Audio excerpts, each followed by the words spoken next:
Theater this year are sponsored by the Thompson organization. In particular, tonight, they're being awarded for one other aspect of their contribution to Doylestown Township. And with that, I'm going to ask Sergeant Jones to come up and make us the special presentation.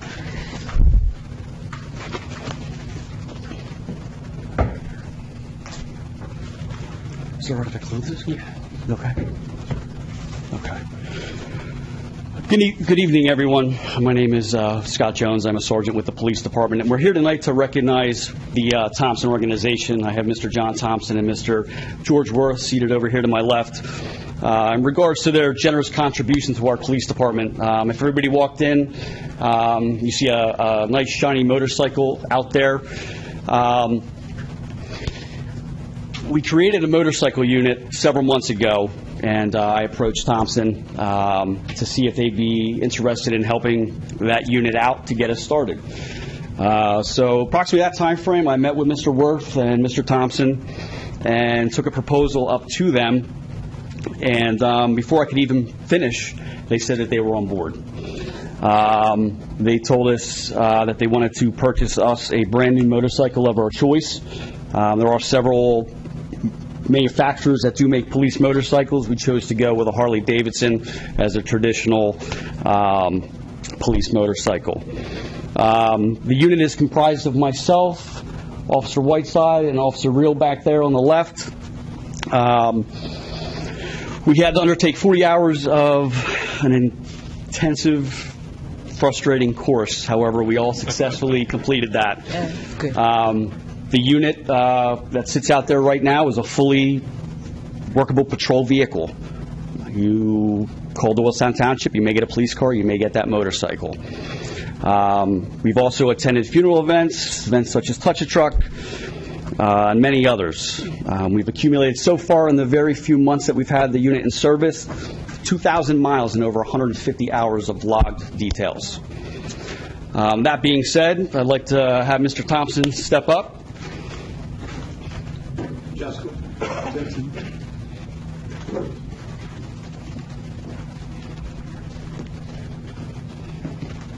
And the plaque says here, it's for an outstanding community service award. The Doylestown Township Board of Supervisors recognizes that Thompson organization for their generous donation and continuous support of the Doylestown Township and our police department. Presented this 18th day of July 2017. Thank you very much.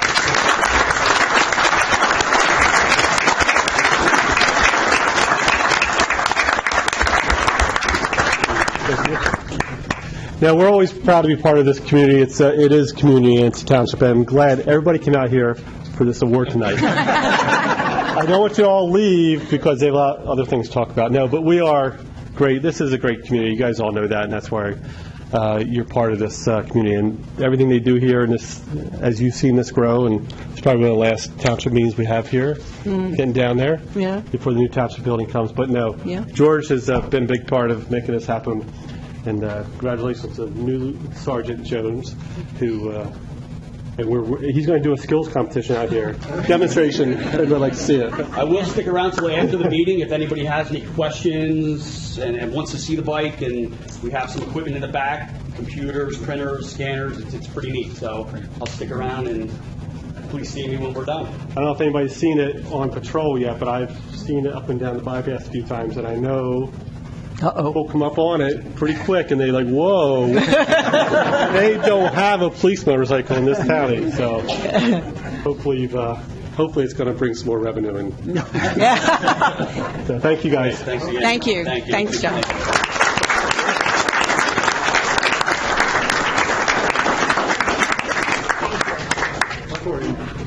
Corey, you want to take it? George, get up there. George.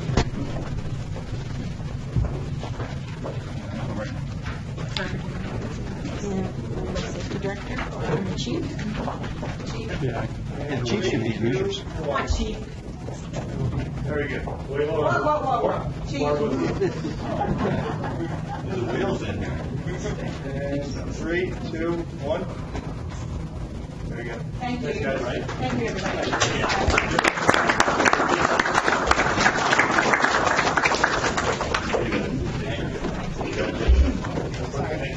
Thank you.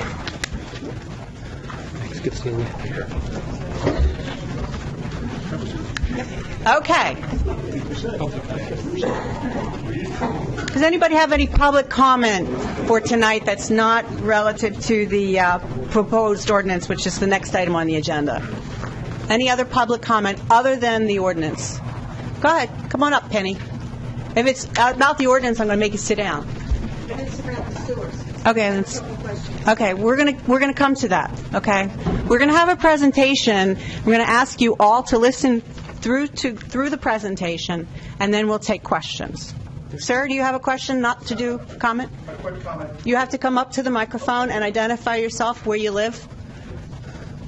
It's not sewer related. Okay, good. I'm Steve Hughes. I'm a resident on Old New Road.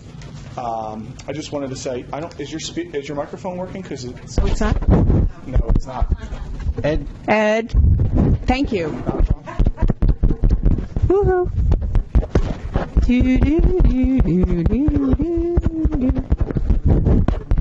Thank you for that. Check my mic. The only mode that was on was the podium. Okay, well, we'll fix that. Any other public comment? Okay. All right, the order of this presentation is Joe Van Houten, who has been the chairman of the Public Water. He's a volunteer. He's a member of this community. He's been on the committee for many, many years, and he's going to make the presentation. Joe, thanks for doing this. All right, so good evening, everybody.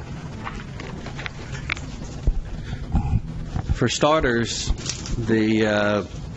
as Barbara had mentioned, the committee does consist of all volunteers from the township. We work on both the public water and the public sewer. Is this not on? Hello? All right, can you hear this? Hold on. All right. Let's fix it.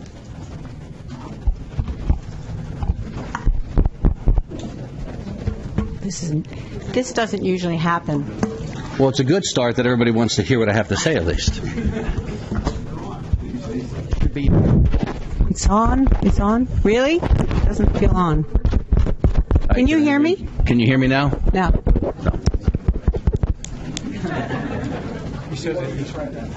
It may be that there are just too many people in the room, because we're hearing through the system in the back.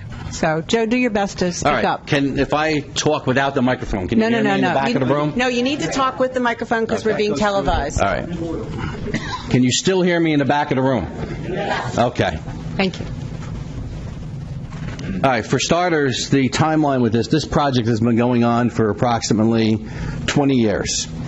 There was an original study done back in 1998, a follow-up study back in 2008, and a final proposal that was completed in 2012 with regards to having taken a look at the past two studies, and a recommendation was made to the Board of Supervisors by the committee that the best solution for the issues within the neighborhood was to actually put a pipe in the street. The Pennsylvania Department of Environmental Protection had directed Doylestown Township to conduct a 3M planning module study back in 2013. That's a comprehensive study directed by the state with regards to a comprehensive plan for having to put a public sewer system into areas that have been determined to need sewers. The board then directed the Bucks County Water and Sewer Authority to begin a design, engineering. I'm sure you saw them doing core borings in the streets back in 2014. The results haven't changed. We're not here to really discuss what we've gone through in the past. It's already been determined that the area has very poorly draining soils. It's a high clay content within that neighborhood.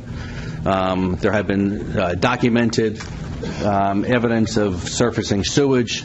Obviously, there's people that have holding tanks in that area because they were unable to do anything else with regards to fixing their systems.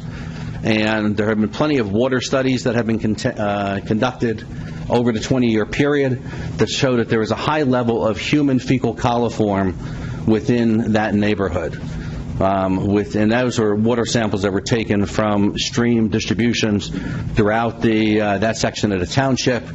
And in order to confirm lab tests were done on the to make sure it wasn't coliform that was from animals or from other areas. It was definitely confirmed to be human fecal coliform. Gilmore and Associates is the project engineer. Everything was completed with regard to their surveys and design back in 2015. There were appraisals of the properties that needed easements completed back in 2015. The easement purchases were completed earlier this year in 2017.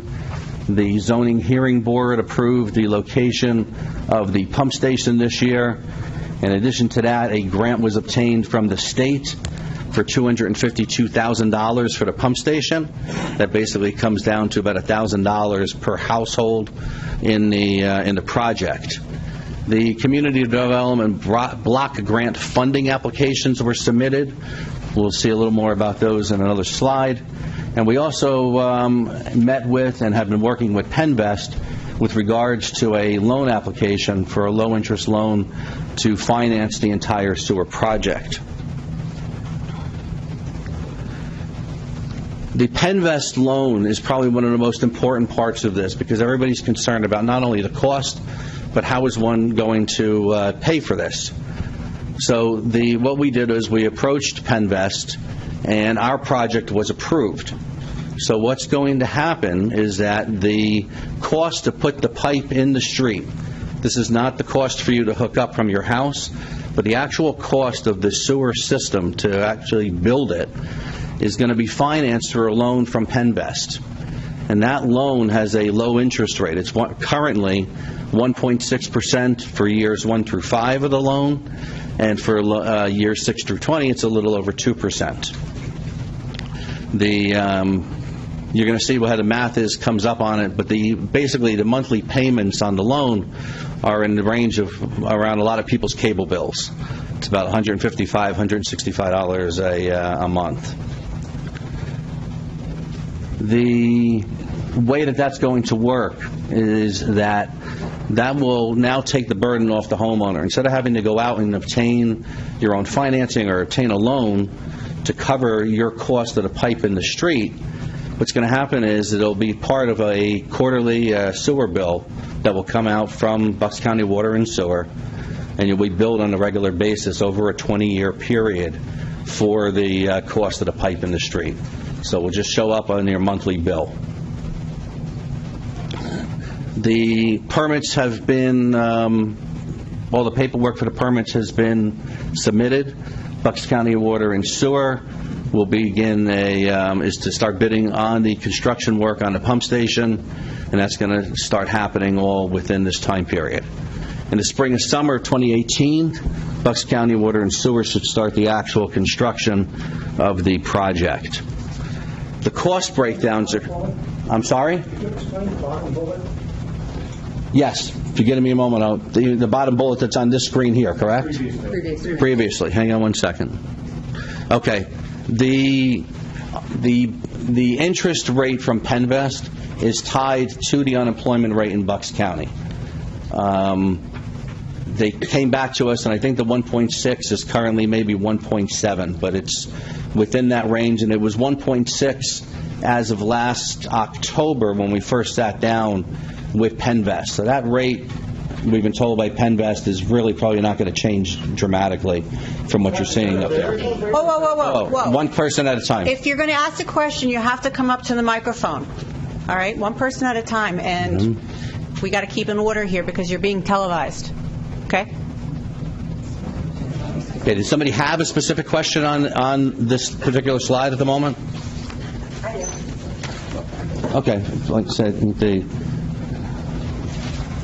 Why are you placing a lien on our properties? because it's a loan, each individual homeowner is responsible for their portion of the sewer project. So it's a guarantee to Bucks County Water and Sewer that they will be paid back by the homeowner. Now, initially, way back many moons ago, if you did not hook up and you couldn't afford to hook up, you were going to put a lien on their property with interest. Okay? Now you're coming back putting another lien on their property? No, first of all, there's one lien on the property, and this one lien is to assure that your responsibility as a homeowner, that you're taking responsibility to pay the loan. And basically, that's just to say, at the time that you sold your home, that lien is an official document that says, hey, there's a loan that's due, outstanding, against this property. Okay. I, responsible homeowner, contract to pay this bill. Mm-hmm. I don't need a lien put on my property. That's not right. That's not fair. Well, if you pay at the time it's finished, you don't have a lien. Right. If you're not taking a loan, if you went to the bank and you took out a loan, you'd have to put some sort of collateral, most likely, right? In this case here, this is a lien, is technically the same thing. It's a guarantee that you're going to make your payment to pay off your portion of that loan. Yes. Sorry, I think they want you to come up to the microphone and announce who you are.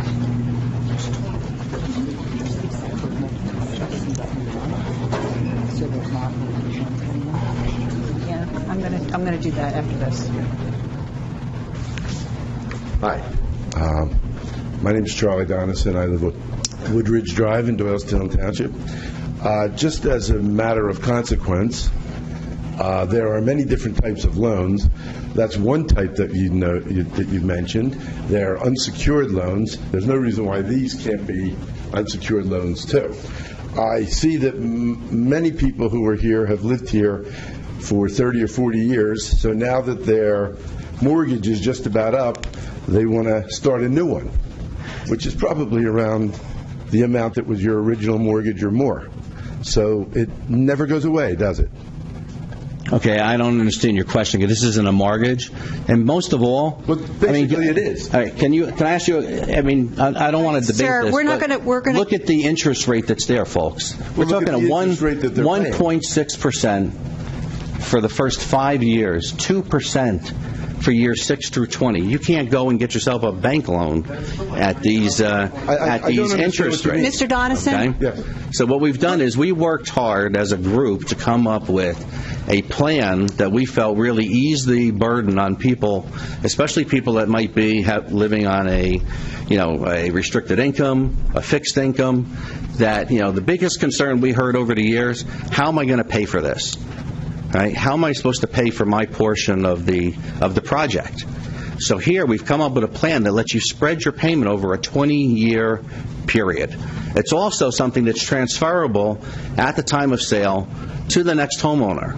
This isn't something that you're obligated to pay at the time that you sell your house. So you can move this along. So what you're saying to me is, if I understand you correctly, is that someone who is on a fixed income, who has determined what their expenses and their income is now and is just getting by, now that they'll have this other $150 to $200 or more monthly payment, somehow out of somewhere will find the $200 a month to pay for it. We can't solve everybody's problems, sir, but we're doing the best we can. We have to put sewers in this community. Why do we have to put sewers in Because the community? we've been told. You've never convinced me of that. I'm sorry we can't convince you, but we have been convinced and we've been ordered by the DEP to do it. So we have to do it.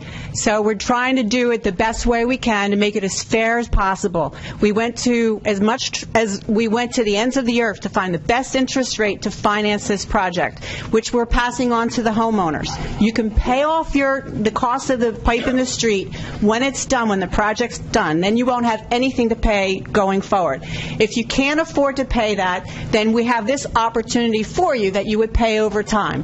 When your house is sold, however, to correct this one point, you will have to pay off that debt, so that the homeowner or the next person who's buying the house or whatever, it will have to be settled at that time. You don't have to hook up to the street unless you have a failing system. The new homeowner doesn't have to hook up in the street unless there's a failing system.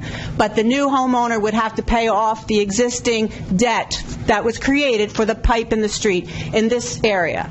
So what we've done is get the best interest rate we could possibly get to everybody here in the affected area.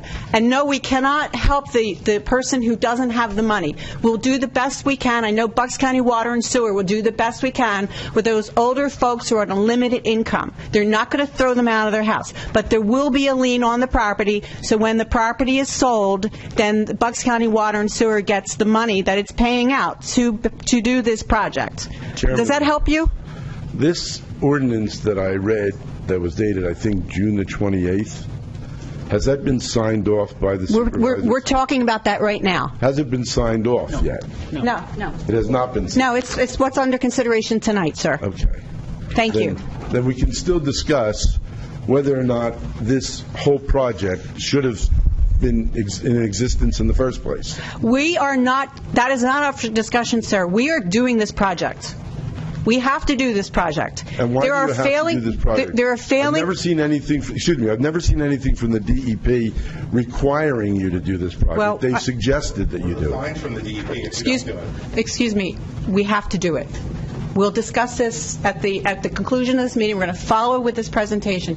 But we have to do it. We're going to do it. It's our responsibility to do it. Coliform in the water does not stay where it's originated from. It goes throughout the township. We have failing soils over there. Biomechanically, they're failing. So that means that the waste is not being metabolized with the ground soils. So they're failing. They've been failing for years. They've never been able to prove that. They've never been able to prove that. Can we do the But presentation? we're moving on now. Let's do the Presentation presentation. Excuse me. The residents Excuse me. Excuse me. Can we do the presentation? This man has worked a lot of time and effort putting this together. Let's give him the courtesy of doing the presentation. You'll have time at the end to come up and ask questions. So let's give him his fair due. I will do Thank that, you. sir. Go ahead, Joe. All right. This slide here breaks down the cost analysis. There were two estimates that were provided. One of them was through the engineer. And the project engineer had put out there that if we went with someone other than Bucks County Water and Sewer, the project would end up being more expensive than going with Bucks County. The largest area that we save money on as a community is within the inspection area. If somebody else was to do the construction, Bucks County Water and Sewer would end up having to spend approximately $650,000 to have all of the work inspected. With them doing the work themselves, there's no need to have the inspection done because they're performing the work. The additional cost savings that are up there, you'll see the grant for $252,000 has also been allocated. The net cost at the moment, the estimated cost being $31,243.55. That's the pipe in the street share for each homeowner at the moment. I'm sorry, can you go back? Can we have a copy of that slide in some way? Yeah. Yes. Thank you. We'll post the slides on the township website tomorrow. Thanks. The additional cost involved if you need to tap into the sewer system. There's an estimate of $8,300 per home. Now, again, that's an estimate, and yes, there are homes that have a significant amount of frontage, others that have larger properties, depending on where the pipe comes out of your house right now to your septic system. Will determine also the cost of having to reroute that to hook up to the street. But right now, the estimates are coming through at approximately $8,300 per home. The idea that's been discussed also is that as a community, to be able to go out and get a group of neighbors together in order to contract with plumbers to do 4, 5, 10, 20 homes at a time, where the neighbors, you guys can all get together yourselves, go out and get the best bid that you can get, contracting with a plumber to get the pipe and to get that portion done. And again, that's when and if you need to hook up to the system. Bucks County Water and Sewer has a tapping fee of $6,200. So it's an estimated $14,500 if you need to actually tie into the system. And again, you're not being forced to tie in unless your system is failing. or you end up having a failing system. Bucks County Health Department comes along and says that you need to be able to tie into the system. Okay? Hi, David Murray, Buck Road. Joe, what's the length estimate that we used for the 8300, the length of the run? I need to go back and I'll have to take a look at that for you. I need to look at the engineer's estimate. Sewer committee. I'm sorry. We have someone who might be able to answer that. Alex, that was a number that Alex Dyke from Gilmore and Associates. Gilmore and Associates were in the The estimate there is really a very broad number that represents any and all of the potential connections in the neighborhood, which includes there are some homes with grinder pumps. There are homes which have longer or shorter gravity laterals. So it's really an average of all of those when you took, linear footages of what we expected would be the route. Alex, you have to go to the mic. Sorry. Ed Ebenbach is yelling at me. He's pointing at us, sorry. Yeah. Can you go repeat yourself? Yeah, because I know everybody really wants that. Okay, so I'm sorry about that, but the $8,300 is an average, as I just said, of our best estimate of what the cost would be for each home, taken together and then averaged out, which again includes some homes, a small percentage of the homes which would require grinder pumps to connect, and the discharge piping from them to the street, and then the remainder of the homes which would be gravity connections, which would be a 4-inch building sewer from some point that we reasonably estimated from the house to a point of connection on the main, typically in the street, but some of the mains do run in easements. So the answer to your question is not a simple answer, but it's an average of all of those, and so the linear footages, again, are averages of all the properties as best we could estimate them looking at them on paper. The reason I asked was because reviewing the Public Water and Sewer Committee notes, there was an estimate at one point that where the committee proposed that the estimate for that included a 75-foot run. And walking the neighborhood, more than half the houses have wells in front, which means there are soil pipes going out the back. I'm in that category. I'm looking at a 275-foot run, which is considerably more expensive. There's a neighbor who didn't show up this time. They're looking at a 900-foot run because of the way the lot is organized to get to the street. Thank you, Mr. Murray. Do you have a question about this slide, Penny? Yeah. Okay. Way back when this first came up, that tapping charge was $1,800 for Bucks County Sewer and Water Authority to flick a switch. Now, how did it go from $1,800 to $6,200? Alex, you want to take that? If it ever was $1,800, I don't even remember. Yeah, it was. 20 years ago? In 2012. 2012 was 4,700. It was 4,700. It was 4,700 in 2012. Okay. No, it was $1,800 way back when. 20 years ago. Yeah. I don't know the historical tapping fees for Bucks County Water and Sewer Authority. I know that we work for many authorities. It's something that goes up, obviously, with time. A tapping fee is basically reflective of the cost of owning and maintaining the sewer system overall, and it represents the cost for each individual property to connect to that system and then basically own the share of the system, which is everything from collection to all the way to treatment. It's a calculation that's done in accordance with state regulations. It's something that's done periodically and upgraded periodically and reviewed by the state when it's done. And again, each authority calculates that. Each authority has a different tapping fee because it's based on their particular authority and the cost of ownership of their facilities. So that's what that represents. So we can constantly look for what's $6,200 now that has to be reviewed. That fee will be going up from year to year? Not specifically or necessarily from year to year. Periodically, authorities, if there's a reason to, because there's a significant change in their infrastructure or a certain period of time goes by, they have the option to update that number.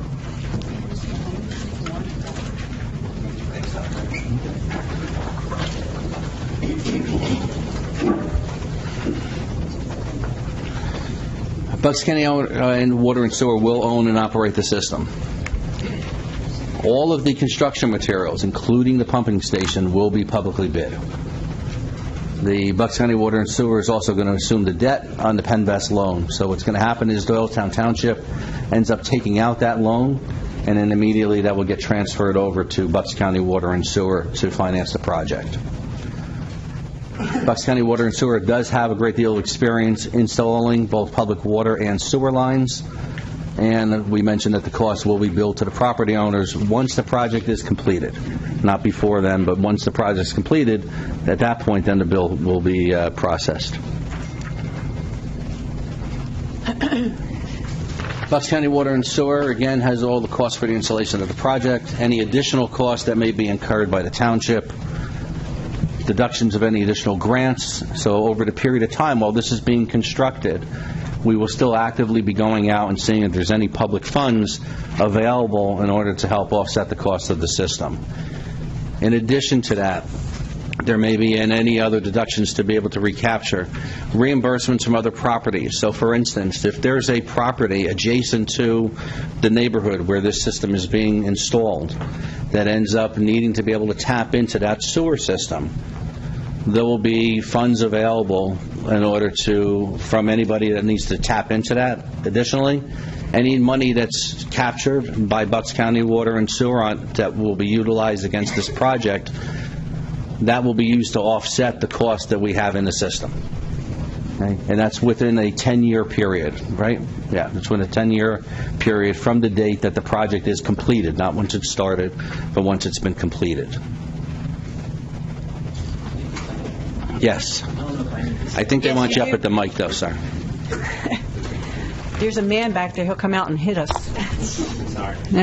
Tom Thank you. Donahue, I live on Westaway. Yes. Can you define what additional costs is? It is pretty open. Well, first of all, there is a contingency that's already built into the cost of the project. Okay. So I think Stephanie, if I'm not mistaken, are you looking at anything else besides the contingency costs? When we get the money, before we turn it over to Bucks County Water and Sewer, actually, we'll turn it over, but we have to pay the interest on the loan before you guys start paying the loan. So Doylestown Township has to pay the interest. We have to recapture that interest payments. Other engineering easements that we had to acquire for some of the properties where we had to go on people's yards and take their property and so on. We have to pay for those easements. It's taken a couple years to get those easements, so that comes out of those costs. Are those easements, the cost for those easements, are they in the estimate that was a few slides back? That's a good question. I'm not sure if they are or not. I think so, yes. I talked to John Butler today. He believes we're like still okay on where we are with that. Right? If there's any additional legal costs or things like that we incur, hopefully there won't.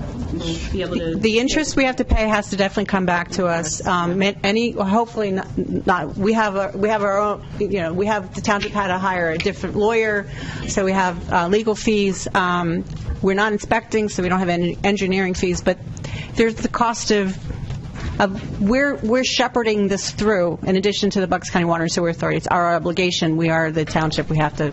I can understand keep a look at it. Costs, but I'm just more concerned. Is there a contract? And I know you guys want to save questions, but it kind of ties into additional costs. Is there going to be a contract between the township and Bucks County Sewer Authority? Yes. Yes. And is that contract going to be a lump sum contract? What type of contract will it be? To my knowledge, it's a not-to-exceed figure on a time and materials basis, with the understanding that if it's more, the authority has to eat those dollars. If it's less, then there'll be less charge. So He's talking about the township. I know. He's talking about that's back to the township. But if it's T&M not to exceed it, there should be no additional costs. Well, those additional costs are not related to the construction. The additional costs are related to the design that's already occurred, the easement acquisitions, and things that are not related to construction. We just don't have the right number to give you right now, that's all. You will before the project begins. I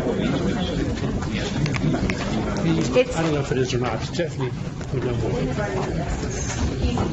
Easements are, but you had expenses. Another question? Quick question about this Scott Shaner, Woodbridge Drive in the neighborhood.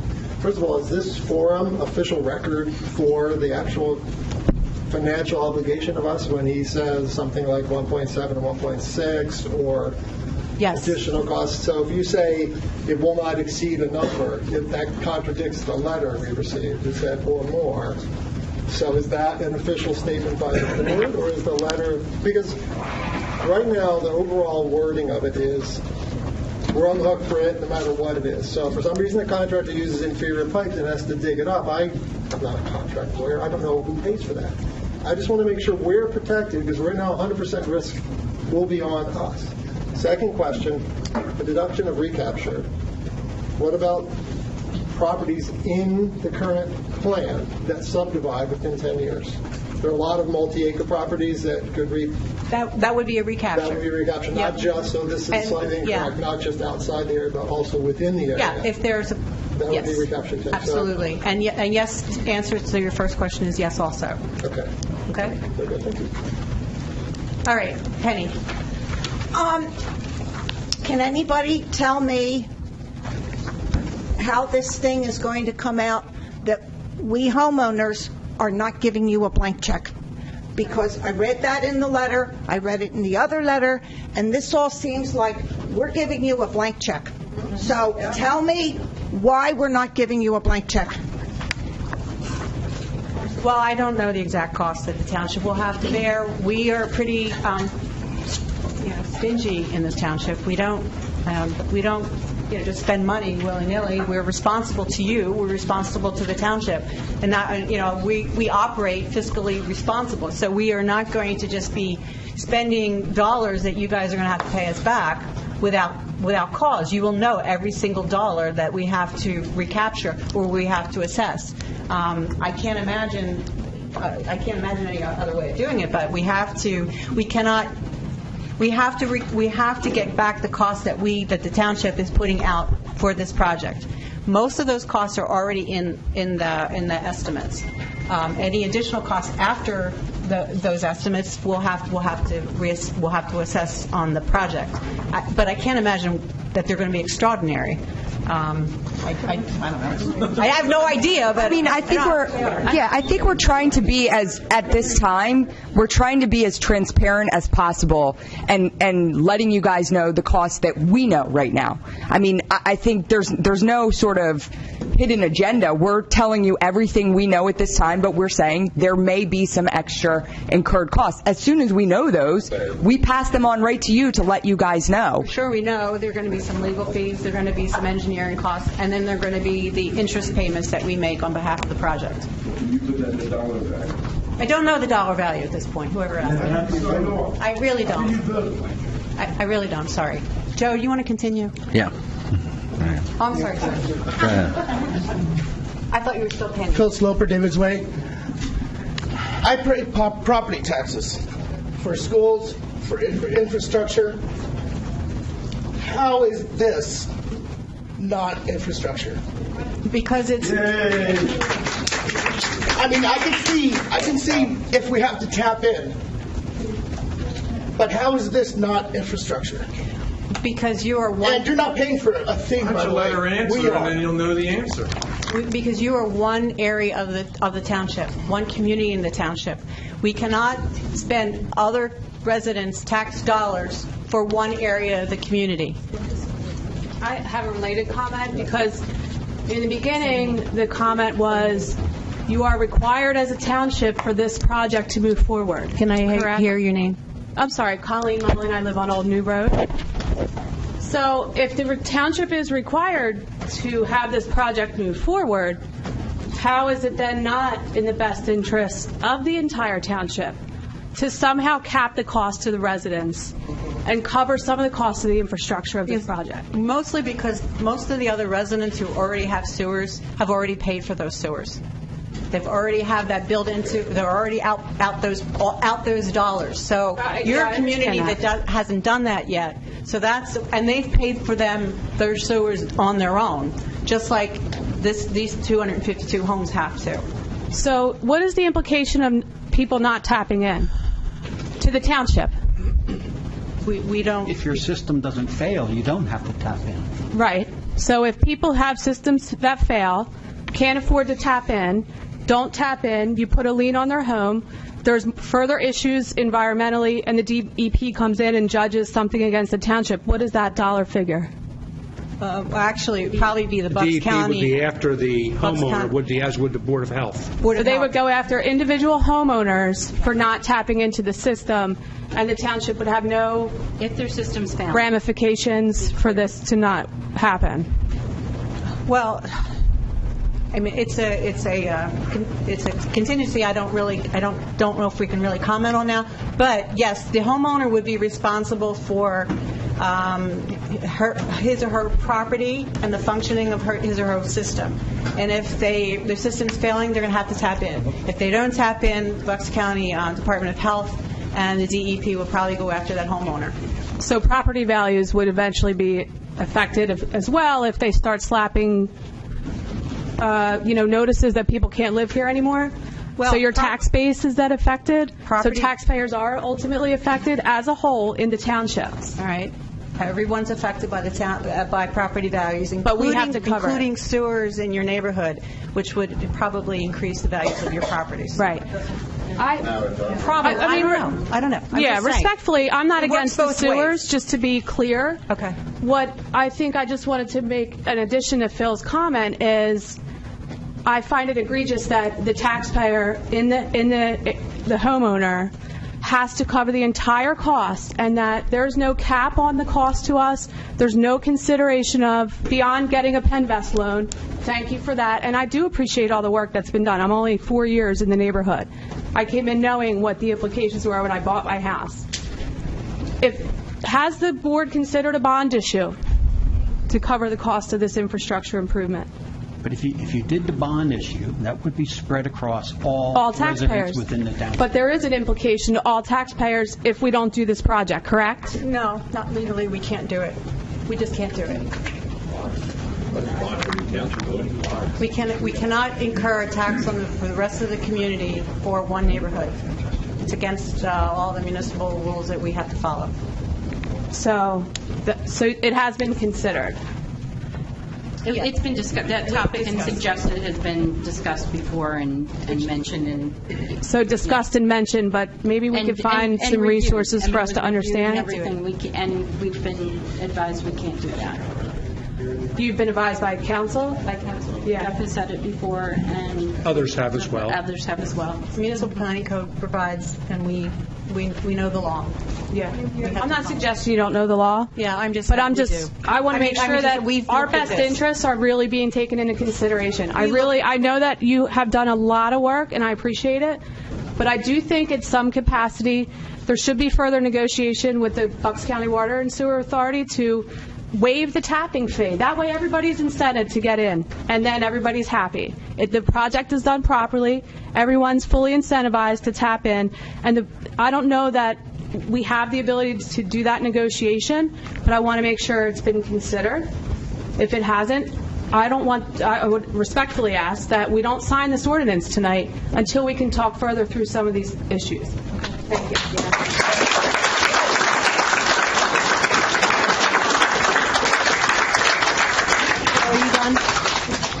Are you finished, Joe? No. Okay. Well, let Joe finish, please. What we talked about also is being able to go out and help those homeowners that are financially burdened. So what we've done is we've gotten in touch with the Bucks County Occupational Housing Rehabilitation Program.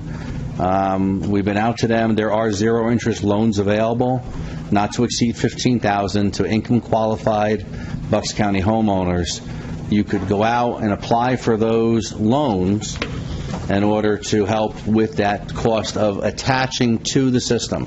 You can't use it to pay for your portion of the pipe in the street, but you can use it for that cost of attaching to the system from your house to the sewer system.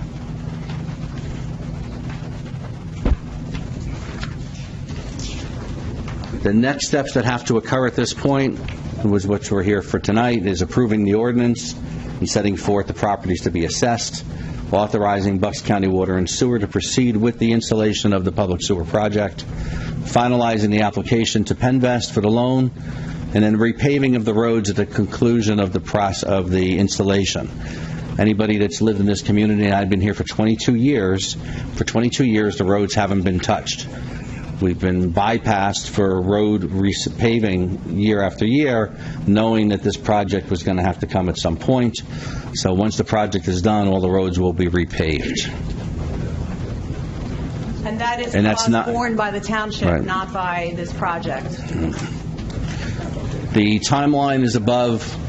Hopefully, if all goes well, during the spring and summer of 2018, they'll break ground. We've been told it's about 18 to 24 months. There's an asterisk there because that's going to basically be with regards to weather is going to be a major obstacle that has to be dealt with. Unforeseen events would be rock.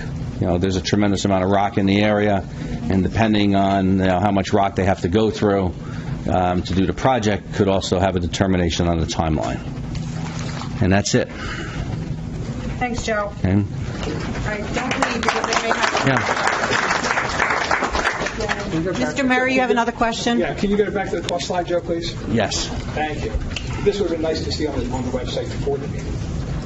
Because I have a question about that. Because on the 3M application estimate, the total costs of the project were $5,257,000. So in 3 years, how do we get from $5,257,000 to $7.8 million?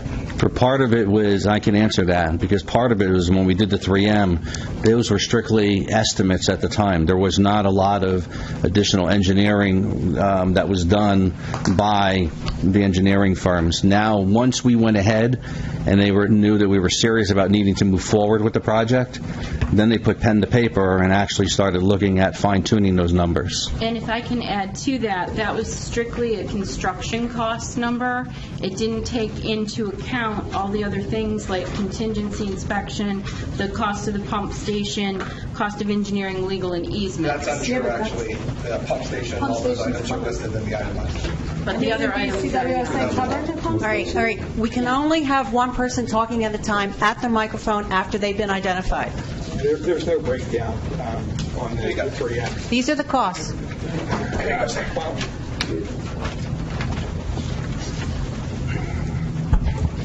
This is even worse. It's $5.2 million.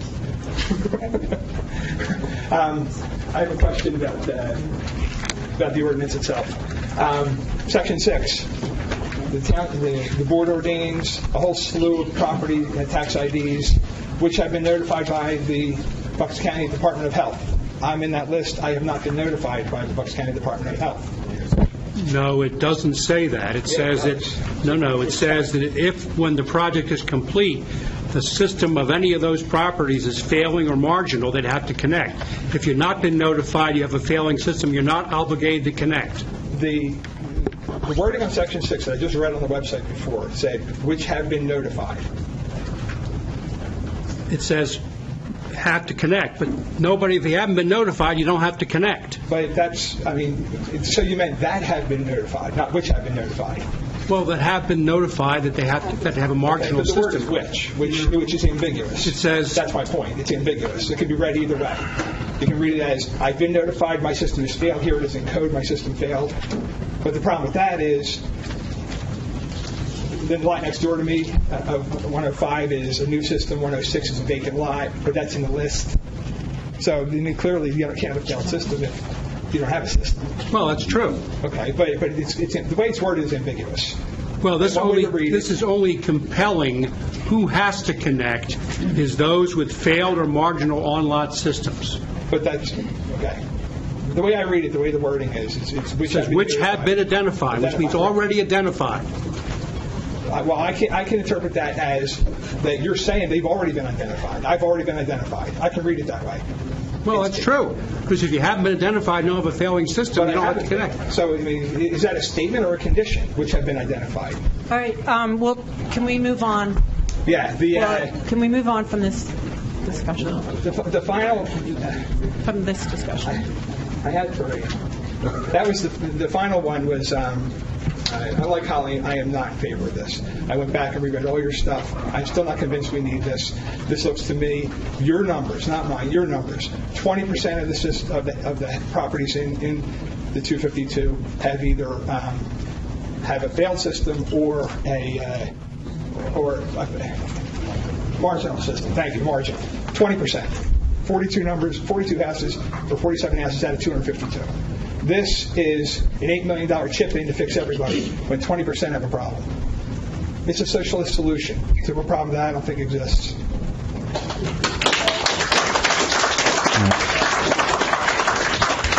Just one comment with that, okay?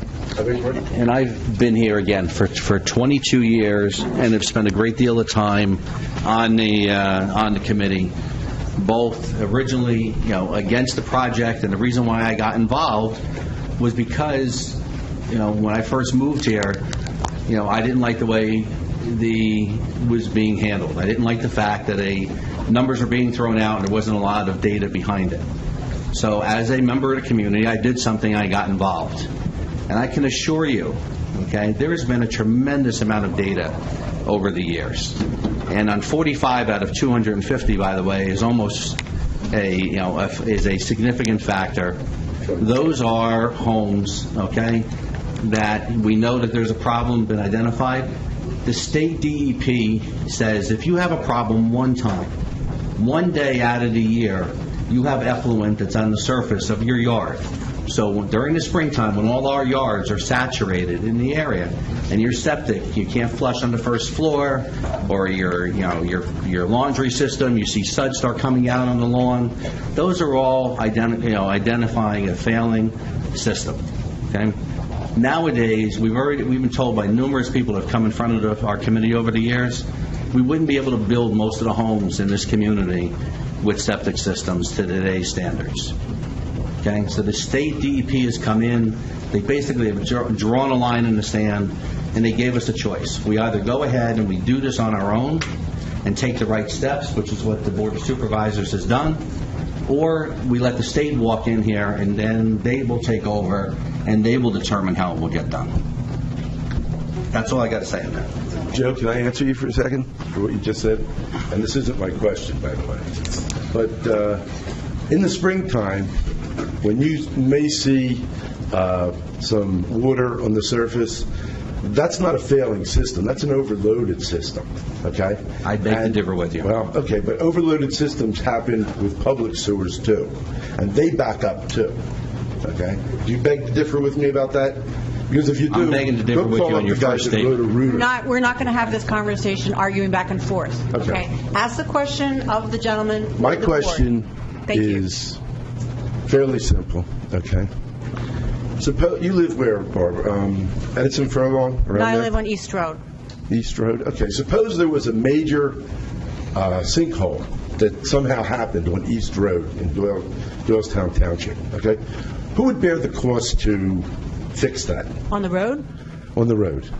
On East Road? I think that's a township road, yes? Mm-hmm. Township road. So why is it that when piping is going into the road on Woodridge Drive or Pebble Ridge or wherever else, that's not a township problem? Why is that a people problem? The road does not belong to me in front of my house, although you sort of led us to believe it does. You said we will own that, but we will own technically nothing. Okay, all we do is pay, according to your statistics. Okay, we own nothing. Okay, so if there is a problem on East Road, the township picks it up. But if there is a problem, as you described, which I don't particularly agree with, but if there is a problem on Woodridge Drive, we pick it up. That's just for us. Okay. Okay? Now, the way I'll I answer see the it... question. Can I answer the question? Well, I'm not finished. My question is not quite finished. You stated that this is a problem, that there's fecal matter and et cetera, et cetera, et cetera. That all would be fine and well if it were true. Okay? But you've never proven to us that any of that is true. It's all circumstantial. Okay? Now you may answer my question. Do we have, can we share? I don't know why we're having a debate over circumstantial, and This has been shared, and this has been discussed, and the DEP has confirmed. But let me answer your question. The roads are public, and everyone drives on the roads, and we're responsible for maintaining the roads as a township. Everyone in the township drives on East Road, I can assure you. I don't even know where it is. The infrastructure to the system is for private property purposes, not for the entire public. So that's why the township has an obligation to fix a public road, but not pay for private infrastructure costs, which is what this system is. So on the road is the township's responsibility. Under the road isn't. Well, what's going under the road are the pipes for the private. But that becomes part of the road, not part of my property. No, it doesn't. It's a pipe on the ground as part of the Bucks County Water and Sewer system. Correct. That is what you're paying for. You're not Why are we paying for it? But just for clarification, too, all the DEP reports are available online. I saw them. I didn't see anywhere where I saw that you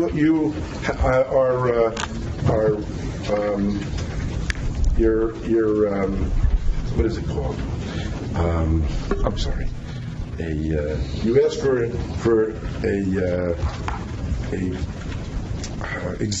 exemption up, and it's up through April 2018, I think it is. And by April 2018, you can ask for another one and have it for another 4 years. And the only way I saw from what I read from the DEP papers that you can be fined is if it come April 2018 or thereabout, whenever your deadline is, if you don't ask for an extension. This can go on, for all intents and purposes, forever. We've been extending for 20 years now. You can extend for another 50. But we can't. But you can. There's nothing in the regulations that say you can't. Well, I think the safety of our residents is where it comes in. I think it comes down to the safety of our residents. And how are the residents unsafe? Has anybody gotten sick as a result of this? Has anybody died as a result of this? No, but when there's fecal matter running into our waters and streams, but nobody's ever proven that fecal matter is from humans. We're not going to have a discussion. We have, actually. No arguments. Well, where's the proof? Excuse me. We do water samples from all our outfalls. We know fecal coliform is in some of those outfalls. And I'm not doubting that. But fecal coliform doesn't mean from humans. Well, we tested it. We tested humans. Mr. Donaldson. I mean, we have cattle right down the street from us. Excuse me, Mr. Donaldson, we've had it DNA tested, and it came back human from that outfall. They come back with my DNA? How do you know my DNA? Moving on. I don't even know my DNA. Mr. Donaldson, do you have another question? I'm going to ask the person. We got a line of people who have questions. Where's the line of people? All right. Are you finished? You have another question? Yeah, if you think of something else, go to the back of the line. That's all. Let's just give the other people an opportunity. Well, I just want to make sure that Chairman Lyons has her big girl pants on tonight. My what? Your big girl pants. Okay. Remember, to paraphrase another. Okay. Okay? Moving right along. Just Thank you. Sure. Thank you. Oh, you're very welcome. Thank you. Penny, you got another question? Yeah, I have a $15,000 question. Downhill from the road, I have to get a grinder. I already got it priced out, $15,000 plus, so going to getting these things aren't going to help. Where's the plot plan? Where are the diagrams? Where's to say, do I come off the front? Do I come off the back? Now I'm going to pass this picture up to you. This is a picture of the creek. The creek behind my house. This is where they have put an easement to run this water, to run the sewers, are coming through back up here on this property. This goes underwater. Have anybody taken that into consideration? I'm not sure. We'll look into it. Well, I'll leave the picture. Sure. I'll leave the picture with you. And then when do we see a plot plan? The other question, answer her other question about where each of the homes would be hooked up. Do we have those diagrams? Do we know those things? No. First of all, this gentleman here did mention, they did a study generalized overall throughout the entire community. It's to go and investigate each and every property, you would have to have access to people's homes. Okay? There's a lot more involved in doing it. I don't know. I think we might be talking about two different things here, but as far as the location of where you would connect, I think was the question that you repeated. Each property is served, the way the system is designed now, each property is served by an adjacent sewer main, and we show tentative connections, points, lateral connections for each of the properties. When I say tentative, what I mean is what we found or would expect to be the best possible point or most practical point of connection for each of those properties where they could connect. So we're providing that as a starting point. Then when the project will get underway, and this is typically done in projects of this nature where you're providing utilities in existing neighborhoods, prior to construction, each property owner will be given the opportunity to actually call out exactly where they would want their connection to be. Typically, property owner would talk to a plumber, or if they know themselves, they have a good idea of where they would want that to be, get an idea, okay, I want to come out the house this way. This is where along, it runs across this part of my property. Here's the spot. We actually have people put out stakes for the contractor, and so that would define the location where the individual service would be placed. Okay, now, there is talk, and easements have been gotten on property behind me. Okay? Now, do I hook up at the road? Do I go across the creek and put more poop in the water? I mean, where do I hook up? I'm sure they'll be able to discuss that with you when you get your system up and going. Okay? Thank you. Next question. Don't worry, Penny. They're not going to abandon you. You'll have all your questions answered. Yes, ma'am. Carol, I live at 45 Doe Run Road. I just have some comments on the project. I don't have any questions for you, Joe. Okay. So, some of you may have packets from my attorney, Stephen Harris, who is representing myself and the neighbors of Doe Run Road. Doe Run Road is not in the Pebble Woods or the Woodridge development. It's off to the side. We were never, ever included in any of the studies. Our properties were never studied. We were never on those colored maps that were circulated. We were put into the project.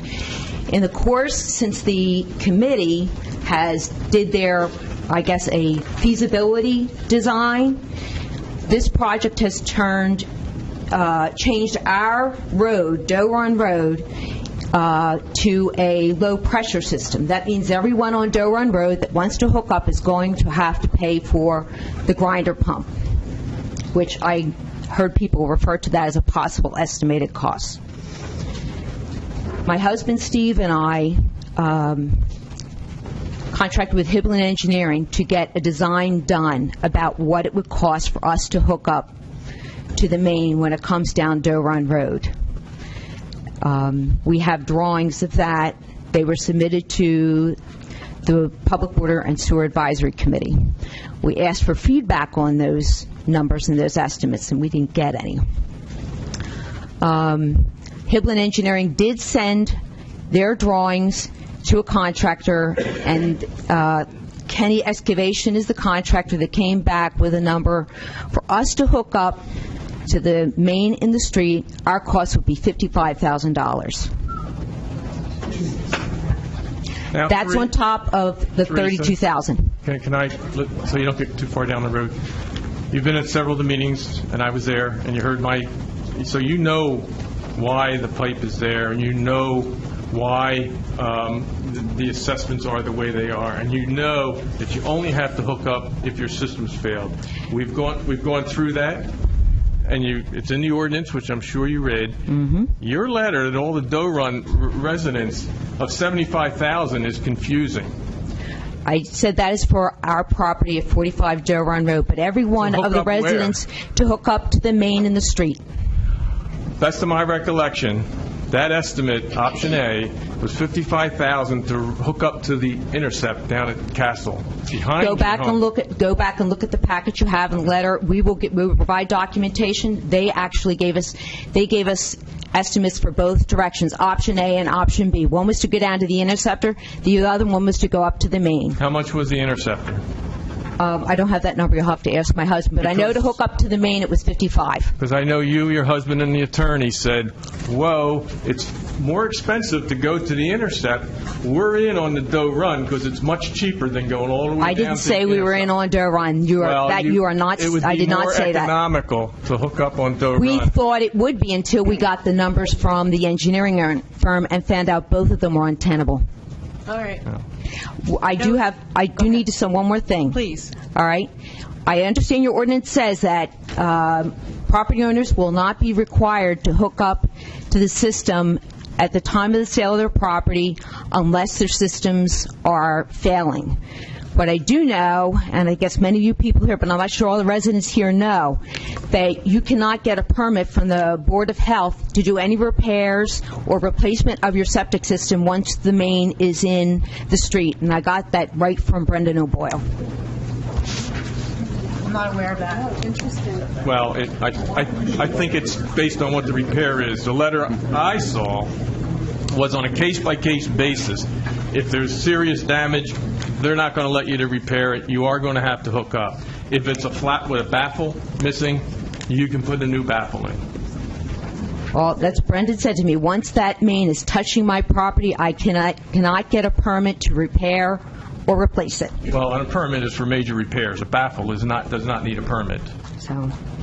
Anything else? I just wanted to also echo what a previous speaker said about that wording in Section 6 is very confusing and misleading. You can read it either way to say all these tax plots have been found to be marginal or failing. If they have not, I think that should be reworded, because I certainly have not been found to be marginal or failing. The word previously is noted between the word been and identified. Well, that's a question. Identified. Yeah. We have not been, many of us have not been identified as failing. He'll fix that. Thank you. Thank you. Next question. Can you identify yourself again, sir, please? Steve Hughes, Old New Road. I have a comment and two questions, and then I gotta roll. First comment is I've been with this neighborhood for 9 years. I bought my house 9 years ago, and when I called the township to ask if there was going to be public water and public sewer put in, because unfortunately my house was listed as public water and public sewer, and it is not. It was taken care of by the bank and the realtor, and everything was kind of hunky-dory. I'm not on this list, thank God, in a way, although I do see the need for it. My comment is, and I'm sure that the board is aware of this neighborhood, I've grown to know a lot of these people very well. They're very concerned that they're being run over by this. And I understand that that's not what you guys are trying to do. But that's where they're coming from. That's kind of just what I want to explain to you. And they're passionate because it is a lot of money, as I know everybody understands that. So that's where this is coming from. A lot of them agree that it needs to be done. Some of them don't, and everybody's entitled to their opinion. But, in the end, it really comes down to money, and that's what hurts a lot of people. Yep. My first question is the historical house on the corner of Bristol Road and Lower State going to be knocked down for the pumping station? No. Okay. The second question, and my most important part, is I know this is a sewer ordinance and project. I was told that there's no water going to be installed. Now, I have a couple questions for that. One ties specifically into the sewer system and the failing septic tanks. If our water table is being ruined by failing septic systems, and to my best of my knowledge, a lot of the wells in Warrenton, Warminster, Doylestown are all failing due to the chemicals from the air base, which I don't know how they make it up this far, but that's not for me to know. But it's also failed. I mean, I've had water tests sent in. They were contaminated with coliform. Sorry, not the other. That would be worse. And I had a UV light put in, and it was taken care of. And I know that that's not the same for everybody. But my question is that I'm a fireman in Warrenton. They might hate me for saying that, but I am. If our wells are contaminated, how come the water system is not included? Not only does it take away from the ability to contaminate the water system, and I apologize, I've not been here for other meetings, but it would also add fire hydrants, which would lower your insurance rate as a township and the borough. And we agree with everything. Okay. It's to be determined. We've had requests for water. We've had some that weren't interested.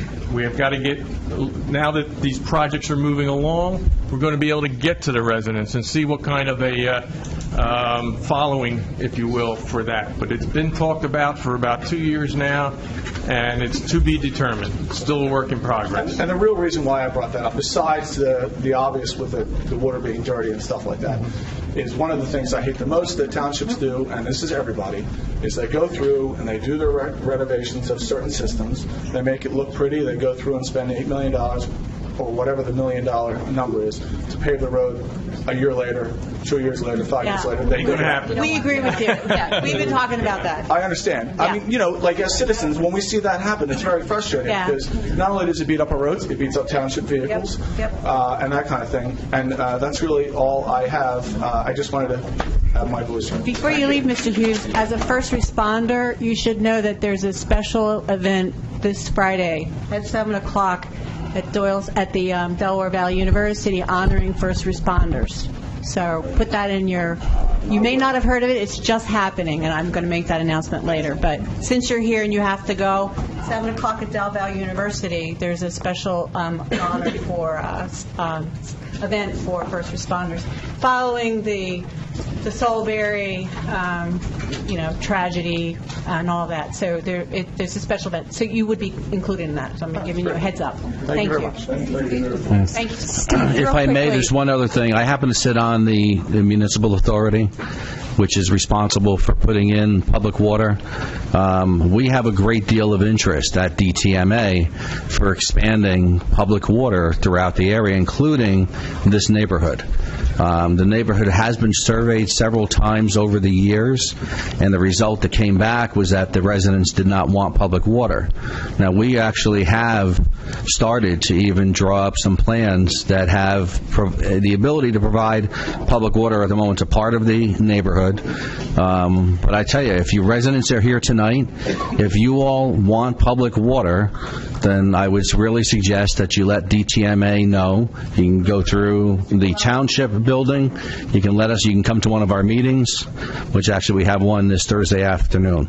But DTMA is not looking to not put water in. If there's enough of a demand, I can guarantee you that they would have a great deal of interest in putting public water in at the same time. Last time I checked, not much is free, sir. Next question. Hi, my name is Martin King. I live on Buck Road. Actually, I wanted to level set really quick. I don't intend to be as contentious as some of the other conversations we've had today, although I happen to agree with the residents of the neighborhood. What I'd first like to ask is, was the intent of this meeting not to discuss the viability of this plan as proposed, especially including cost, or was it just to allow a forum for people to air their grievances, but as you said, it's going through regardless because it has to be done? So is this an actual opportunity to discuss whether or not this is the best solution and whether or not this ordinance should be approved? Or is that decision already been made by the board and everybody else was just brought out here to waste their time on something that is not up for debate? That's a fair question.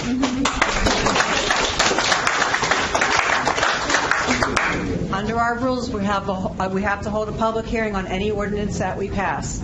That's what we're doing. That doesn't take away from the fact that we have to put sewers in this community. Okay. Now, in regards to that one, because that's my second question, can you tell me where the DEP advised that there was a requirement to have an underground septic, whereas actually the recommendation was made by Bucks County Water on October 3rd, 2012, in their recommendation of planning? DEP has never required underground and has actually left the door open for above-ground septic systems, especially ones that are compliant with the state standards, such as the one that's actually at my property, which is 59 Buck Road. Now, the DEP came out when we prepared our information after the feasibility study and the Public Water and Sewer Advisory Committee put together their plan for piping the street. And DEP came out. The DEP approved it, but they did not remove the option of above ground and they storage. directed the township to do the 3M component for the 537 amendment and submitted that. And in December of 2013, they approved that plan, which directed us to do the sewer project. Okay, no, so there's two different things there. Did you ever submit for a request to only approve above-ground septic for the impacted properties, not the entire. You submitted what one of the recommendations was, which is the 3M. However, a plan is, to my knowledge, and if you have paperwork to the alternative, please show me, but a plan was never actually submitted to allow only the impacted users to put above-ground septic and not drag the 250, et cetera, households into this whole. Stephanie, I can actually help answer that question. First of all, what you're talking about is a sand mound. Correct. Okay? A sand mound is one of the options. So if you have a failing system, and I went this route, have a failing system, you work with the Bucks County Health Department. They will come out and they will do several things. They will do soil tests throughout the yard to check and see if you have enough soil that it can perk properly. Okay? If that's the case, then you can go ahead and put a new drainage system in. If you're a certain amount of feet away from your well, your neighbor's well. If that doesn't work, a sand mound's another option. But not, again, it has to be a certain amount of feet away from your well, your neighbor's well, and it also has to take into account, you still have to have soils with the sand mound that are going to interact properly with it. So sand mound is an option, but it's not something that goes into it's not an alternative to a public sewer system. It's another option for your individual need. Well, but there were times we couldn't put a sand mound on our property. It was actually raised as one of the options by Bucks County Water, but specifically in making their case for getting this job, they noted the cost. And they noted the cost of $35,000 as being part of the reason why it was not advantageous and was instead preferable to go with the $23,000 including hookup fee that was originally estimated. However, now that everybody's... I don't know when that time was, but again, not everybody's property would be eligible to have a sand mound. Has feasibility actually been conducted on the impacted properties? Because again, you're pulling in... You have 70 impacted people, you have 180 that have no problems with their property, have functioning systems, and do not need to be part of this process, nor be signed on to a minimum of $32,000, and then plus in the future if their systems ever fail, in order to be part of this group. Right. To answer your question, first of all, some of those properties, it also may depend on how many people are living in the home. These are family homes. Most of them are 3-4 bedroom homes in that community. So a lot of people, there's only 2 people living in the home right now. Okay. Also, may I ask? Hang on, I'm trying to answer your question. I'm actually asking, and the reason why I'm not asking you and I'm asking these people is that my opinion coming here was that your job is supposed to represent us. We'll remember that in November, whether or not we're being fairly represented throughout the process. It doesn't feel like we are.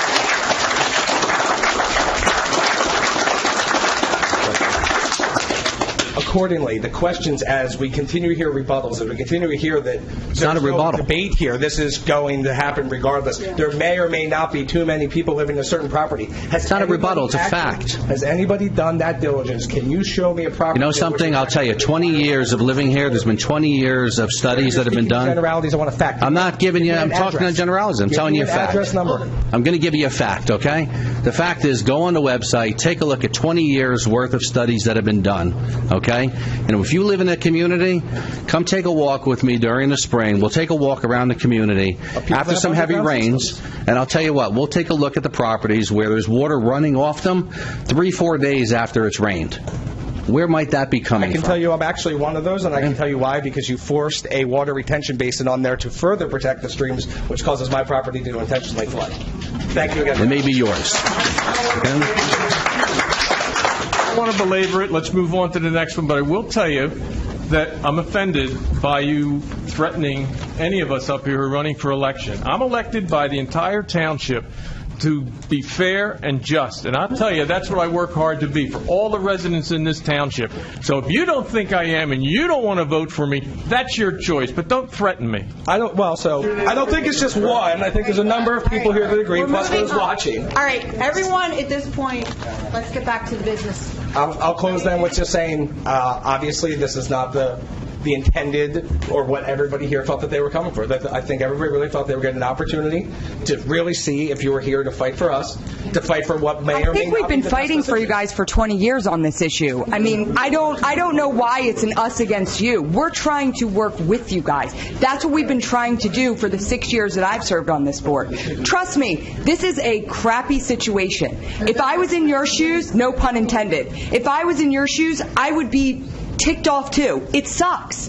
But we're trying to find the best options. I mean, why would we intentionally put forward a plan to cost the residents $32,000 apiece for no reason. And I just asked the alternative. Whoa, guys. I just asked the alternative. There will be, listen, I will not cite an ordinance that does not have a cap. I will not approve an ordinance myself that does not have a cap for you guys. You do need a cap. I believe that. And I'm one person. There's 5 of us. Is that cap $32,000 per household? I don't know what that cap is right now. Like I told you before, I know where, but I'm telling you, I'm not going to agree to an ordinance that doesn't show a cap.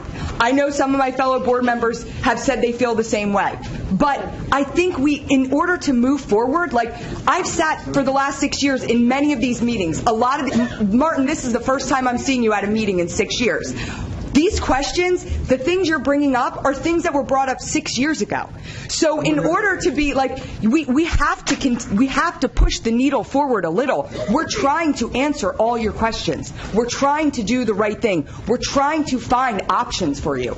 But I think, we can't be combative here. I want you guys to get your feelings out, to get your thoughts out. But when we're continuing to have the same discussion year after year after year, we're not going to be able to move forward. I mean, it doesn't make any sense. Well, the specific questions, though, Ryan, hasn't been answered. I do appreciate you looking into a cap. Question 1, would you consider postponing approval on this measure this evening in order to explore that? Secondarily, is there a possibility to continue looking into the option of above-ground sand mounts for the impacted properties as to not drag in the other 180-plus residents that have functional operating systems today and do not need in-street plumbing? I mean, I think we're beyond that point. You're not willing to fight for your constituents. It's not me not fighting for the constituents. I'm finding for me, I speak for myself, but I believe the best option for the township residents is the public sewer. That is what I believe is the best option. It's not me. I am fighting for my constituents. It's not me not fighting for my constituents. We're trying to find the best option for everyone. Well, unfortunately for all involved, and I know that there's a lot of hard feelings there. It's not personal for some people it's personal. For me, it's not. But I can tell you, as one of the residents of Pebble Ridge, there is almost unanimous support for this. There was almost unanimous support that you guys did not vet and do your due diligence on getting an appropriate, proper solution, and instead you're pushing forward with something that's a mistake for the majority of the people involved. Thank you for your time. Before you leave the mic, one question for you. How many other meetings were you at? Sorry? How Zero. many other meetings were you at? As a matter of fact, I did not come to one, but I have read every meeting minute. I've watched every one online, and I stayed out of it until this meeting for a very specific point. I am willing, even though I have a fully functioning septic, I'll eat a total cost of what was projected in here of $27,000 for the long-term benefit of the community, and also because I can afford it. But when you then get everybody in here to approve, and you come back and jump that number to $52,000 per household, that is inappropriate. That is unacceptable. It's not and I felt the need to come.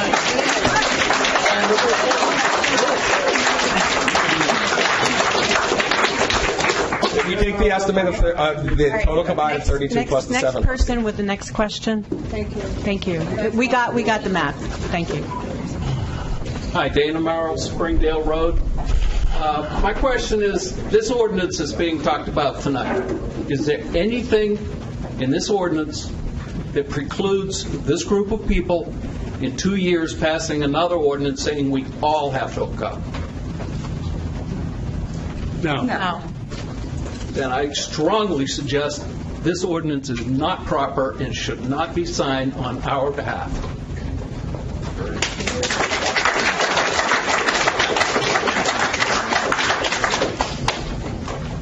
Brad Peters on Stony Lane Circle. My question is about currently we're in a 3-year maintenance program.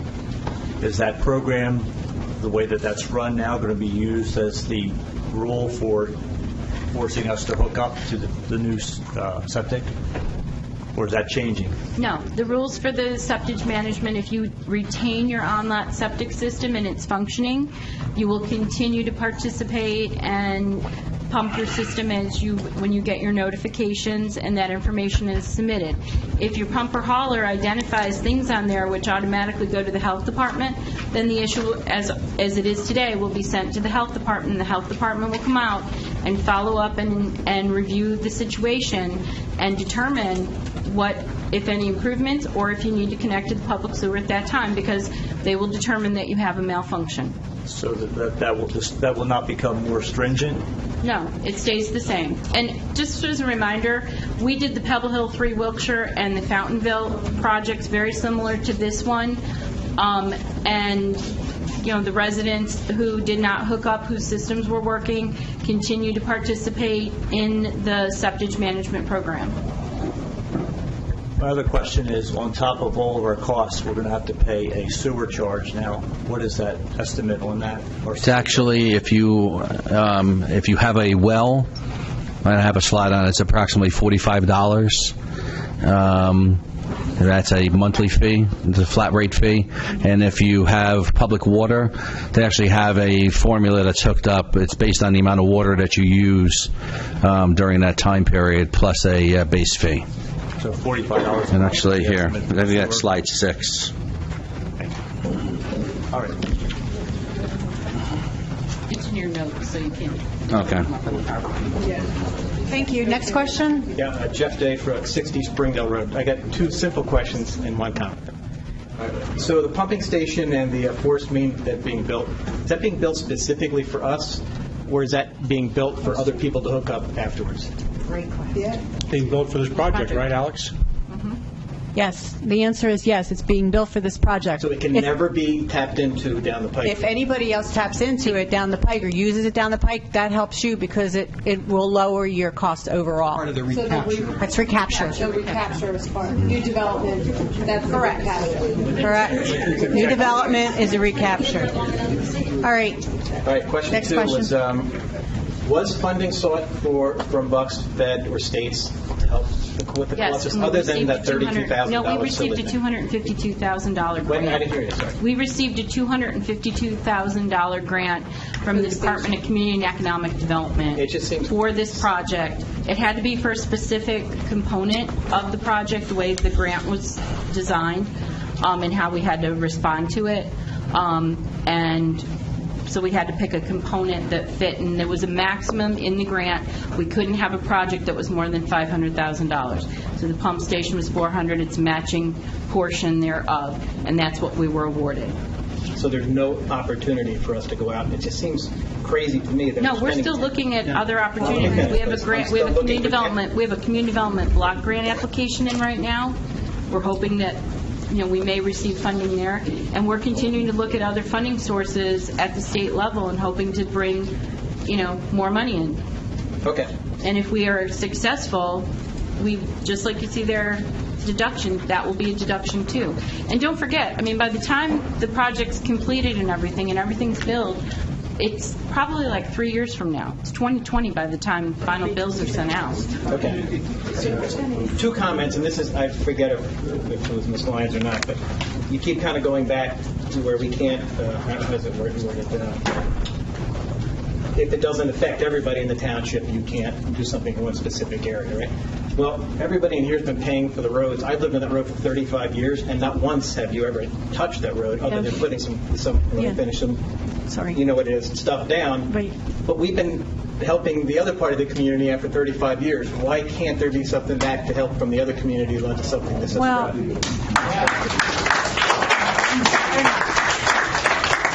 what I can say is that your roads will be repaved. That's not my point, though. My point is that we've been paying for those for 35 years. And the tax burden is spread around to everyone. And right. tax burden not but you only... haven't done anything with that tax money for us. That's well, we have. We provide... Come on. Have you ridden on those roads? I feel bad for your roads are horrible. Your roads are horrible, and they're going to be redone after this project. But don't forget, your tax... I'm sorry, I didn't mean to interrupt you. Your tax dollars pays not only for your roads, but it also pays for your parks, your recreation, administration, the police department, all of that, your snow plows. That is all spread around to everybody. So, yes, we're all paying for our services. I get that. You haven't answered my question, but I get that. I just have 2 other quick comments. And then I'm struggling with this. It's ours. It seems like we're paying for an infrastructure that you're now going to bill and make money off of that we don't own. I'm sorry. I own a business. It just doesn't make sense to me how that works. Doylestown Township is not billing and acquiring this money. The builder, the authority an owner of the system is getting paid for But this. who is the owner of the system? Bucks County Water and Sewer Okay, but Authority. why don't they fund the darn thing? Do we have a recourse to work with them? I mean, that's silly. We are working with them. This doesn't make sense to me. I'll leave you guys alone at that. Okay. Thank you. Hello. My name is Loretta Harris. I live at 15 Westaway Lane. I have a comment, a clarification, and a question. It seems that everyone at this side of the room is a little bit confused about maybe why there's some animosity or where this anger is coming from. And it's a little concerning when you're talking about a project of this scope, and when we ask questions, you use words like most likely or we think. At this point, when you're ready to sign off on something this big, I would really expect that you have concrete information and answers to give us. It also seems like your numbers don't really include everything that we can expect as homeowners to incur. There's no line item there for what we're going to have to do to decommission our tanks. Right? Yeah. So that's an additional cost that I'm assuming is, do you have an estimate for that number? That's in the 8,500. That is in the 8,500? Okay. Cost, and that was included. Also, maybe that we would have repairs that are going to be necessary to our lawn. Those are going to be on us, is that correct? Yeah. For anything that comes in from the tie-in? Okay. These are things that we would like to know. I mean, I think it's the appearance of you being dishonest or withholding information that makes people makes me, I can't speak for everyone, but it makes me very wary of what exactly is going on. Also the fact that when you put a lien on a house, whatever the reason is, that's going to negatively affect our credit rating. You know? So these are things that are important to us. So that's my comment so that you can maybe understand a little bit more about where we're coming from or why we're coming from that place. I would also, someone had asked, I think Colleen had asked about fines or things like that. I would like to have it affirmed right here now that if there is any failing systems, that the township will not incur any fines that would be passed on as a whole to everyone. Play that again. What do you mean? If there is a failing system that is found, will the township be fined by that authority on a daily basis for that failing system, or is it only the homeowner? Only homeowner. Only the homeowner. Only the homeowner. Okay. Because there has been some talk that maybe the town would be getting fined, so I wanted to make sure that was clear and on the record for that. So this is my one question, and I will be out of your hair. What kind of money? You're saying that the township's not making any money off of this project. Is there an intention at all to raise our taxes at the end of this project? And assuming a certain amount, what is that calculation? When is it planning on happening? Because that is making money off of this project. No, we're not going to raise taxes as a result of this project. I'm sorry, can you say that louder? We're not going to raise taxes as a result of this project. You won't reassess. No, we can't. Questions. Yeah. Those are two different questions. Will you reassess? We don't reassess. We don't reassess. No. That's not what we do. I think it's the language in the ordinance. It says assess for the project, not for your taxes. Okay, so it's simply the project. So you're saying you will not be reassessing our homes, and we do not need to expect, in addition to this monthly assessment, an additional tax? We don't have authority to do that. We can't do that. We wouldn't do that. We can't do it. No. The answer is no. Okay. Thank you. Next question. Thank you. Amy McKeown, David's Way. I'm assuming none of you are part of the 252 homes, right? No, I'm not. Is that correct? He is. I am. You are? Yeah. That's interesting. How many out of the 252 homes that are included in this project are for sale currently? Are for what? Are for sale. I have no idea. I don't know. Oh, nobody? I don't know. Do you know? I don't know. I'm asking. No, I don't know. Oh, we wouldn't know that. Okay. So if one of the homes sell during this period of time before this project starts, how does the township notify of what's going on? It's the responsibility of the homeowner to share and the realtor to be aware and share that information as part of disclosure, because they've received correspondence from us. The information is on our website. Well, I purchased my home last June, and I didn't receive any correspondence from you. The letter that you sent out dated June 28th to all the residents did not come to my house. A neighbor forwarded it to me today. So how do you correct that problem? Well, we make will sure right that we now. have your Oh. address and everything like that, because everyone in that area. Everybody else got one but my house? Well, we don't know. Sure that Oh, yeah. Because I bought my home 3 years ago, and I was not told about this project, and I was told by the homeowner at the time, realtor, that they called the township, and the township said they didn't need to say anything. Well, unfortunately, that is not true. That's not true. I can assure you that's not true. This has been a very public thing for 10 years. Very public thing. Last time I... So that would not have been your advice to someone calling about... No, never. I talked to a lot of people, and I directly... Next question. Is there another question? Excuse me. Is there another question from you? Yeah, I actually wanted to know where you notified the public 4 weeks prior to this ordinance. I was under the impression that it was like a state law that you're supposed to be notified publicly in order to this ordinance. 4 weeks prior. It's not 4 weeks, ma'am. Oh, when is it? It's at least 10 days prior to the public hearing. You have to put an ad in the paper. It was done twice. When? Could you tell me? I'll tell you that right now. The paper name and the dates, please. June 29th and July 6th. June 29th. Intelligencer, and a copy was provided to the Bucks County Law Library. Bucks County Law Library. And we posted it on the website as well, and we put the letters out. Next question. Hi, my name is Susan Tahowski. I'm on 47 Buck Road. Could you expand just a little bit more information with regard to the size of the pump station that you're building and the capacity of homes that are going to be tied into it? Do you want to take that, Alex? Please. Whatever you know at this point.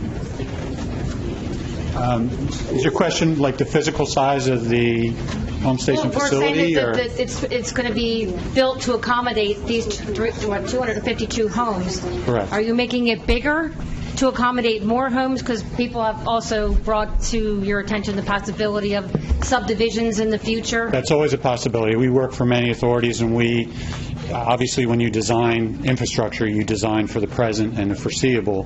The design for this facility is specific to this project. It was determined during the course of the planning that's been going on over many years for the township that there would be a pump station and the approximate location of the pump station.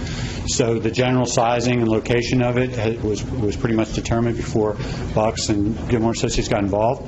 The sizing of it is to serve this project with a factor of safety. So there's additional capacity just for peaks and that type of thing. And I'm asking what those capacities are. I don't have those numbers off the top of my head. We can certainly get that. 300 home capacity, and then what if there isn't subdivisions and then you're building it bigger than it needs to be, and then we're paying for that too? No, it's sized appropriately for this project, like anything that we would build of this nature. It could be expanded in the future, and it's designed. There are some design features, like the diameter of the wet well, for example, where it could be upsized. You could come back and put in bigger pumps to increase the capacity. But generally speaking, to your point, it's sized to match the needs of this project. Okay, thank you. Thank you. Any other questions? Hi, my name is Chuck Barone on Westaway Lane. 2 questions. Want to thank the board, first of all, for all their hard work with this. Second of all, I'm very concerned that we still have that blank check here. Yeah. No, let me finish, please. That, you're telling us it may be $32,000, and Barbara, you made comments tonight already that there's costs that haven't been included, some legal fees, and there's interest that haven't been calculated. Before you consider passing this ordinance, I would really think that you would want to take a look at putting a cap on the project, because you're still having to sign a blank check. I think what we're going to do, there's an ancillary contract that goes with this ordinance.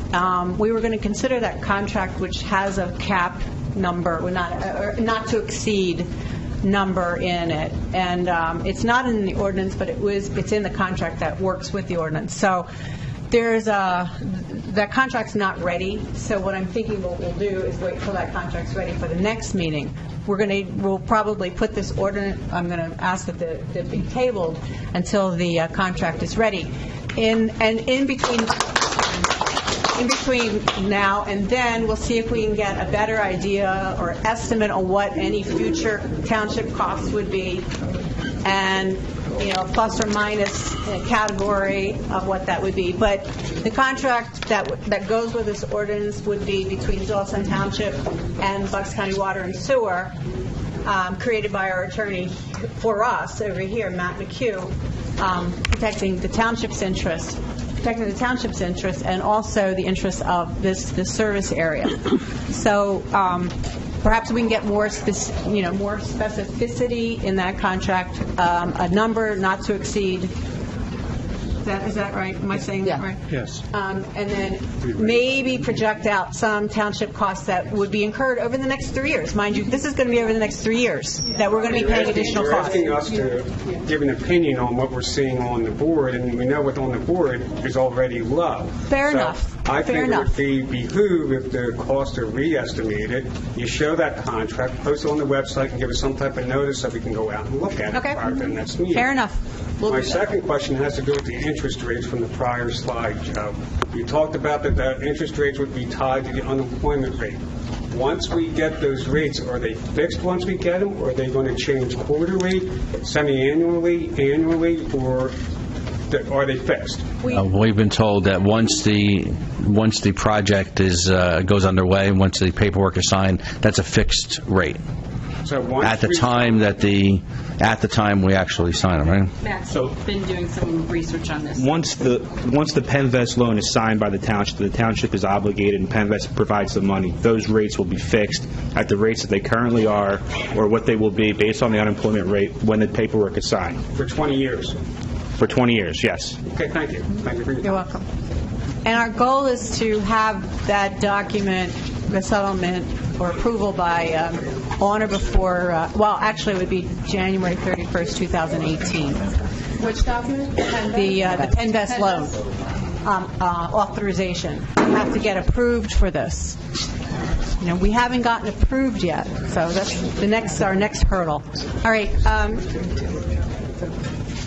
Next question. We gotta move this. I don't want to cut anybody off, but let's not repeat any questions. Okay. I'll make it quick. Scott Shaner, 16 River Drive. By the way, is this going to be on the site? Because it's a really good summary. Yes, tomorrow. So it's nicely done. Thanks, Scott. It's really nicely done. So this all started 25 years ago, under the assumption that more people are polluting than are being caught with the inspections, because not everything shows. So that's the implication. The only people tying in, guaranteed, are people that are failing unless they have the money to tie in. But since we're all going to be out these $32,000 loans, it's going to be hard for people that may want to actually afford it.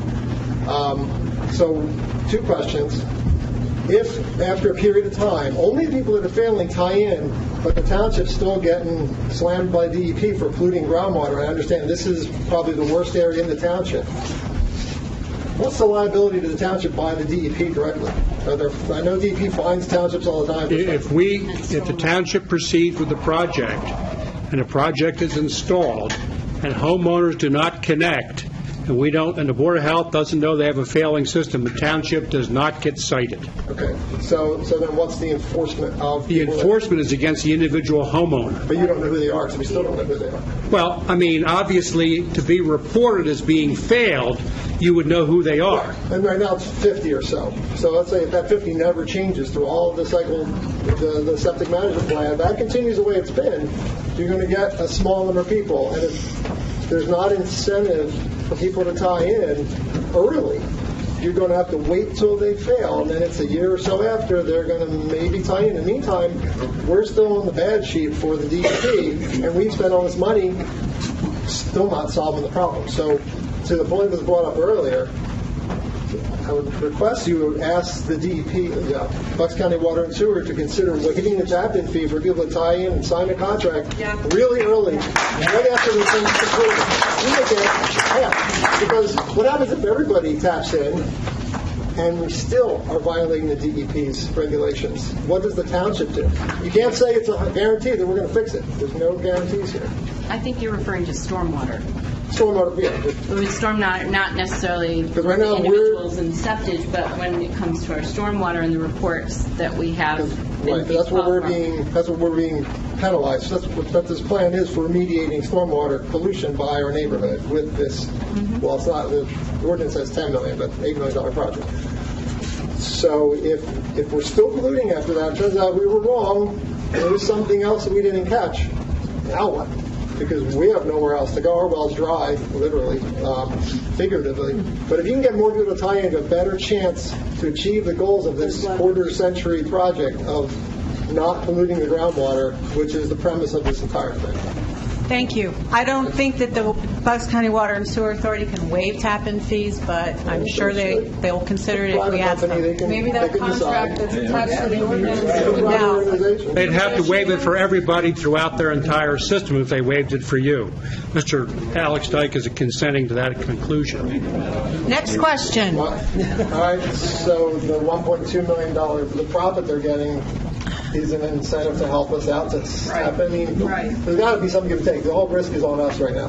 Even no matter what we do here, all the risk is on the people in this room. Show hands who's in this Excuse me. Okay. Next question. Come on, we got a lot of people and we got other business tonight. Not to race you, but Doug Tixon, 162 Willow Lane. Is the board willing to consider a study of the feasibility of sand mound systems on only the failing lots? you want to take that? That would be. It's for the board. It's for the board. Oh, that's a health department issue. No, I'm asking if the board is willing to look at it to fund and approve a study for that purpose. No. Why not? We've already done the three. We already spent the money and had the engineering on the 3M. Did you do a study on the feasibility of sand mound systems for the failing lots? Because most of those. Yes or no questions? Did you do a study on the? You did not do a study on the feasibility of the. We looked at all the alternatives that were available at the time when we did the 3M. But you did not do a study specifically on the feasibility of sand mound systems on the failing lots. Answer the question. She's not answering the question. She's trying. She's trying. Give her. Okay, these are yes or no questions. No, it's not a yes or no question. Did you do a study on the feasibility of sand mound systems? Let her answer the question, please. She's not answering. Come on, give her a chance, okay? Okay. The township did, as directed by DEP, we did the 3M and we looked at all the alternatives. I know what you did. I read your studies. Sorry, let her talk.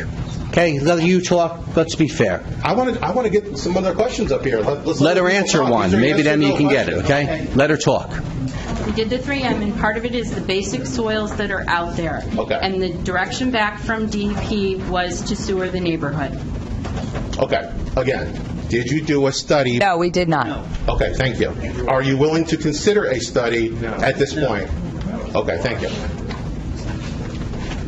Tom Donahue from Wesley Lane. I just think you need to consider putting this out on public bid. I mean, you got a price from an engineer. I'm an engineer. I do pricing all the time.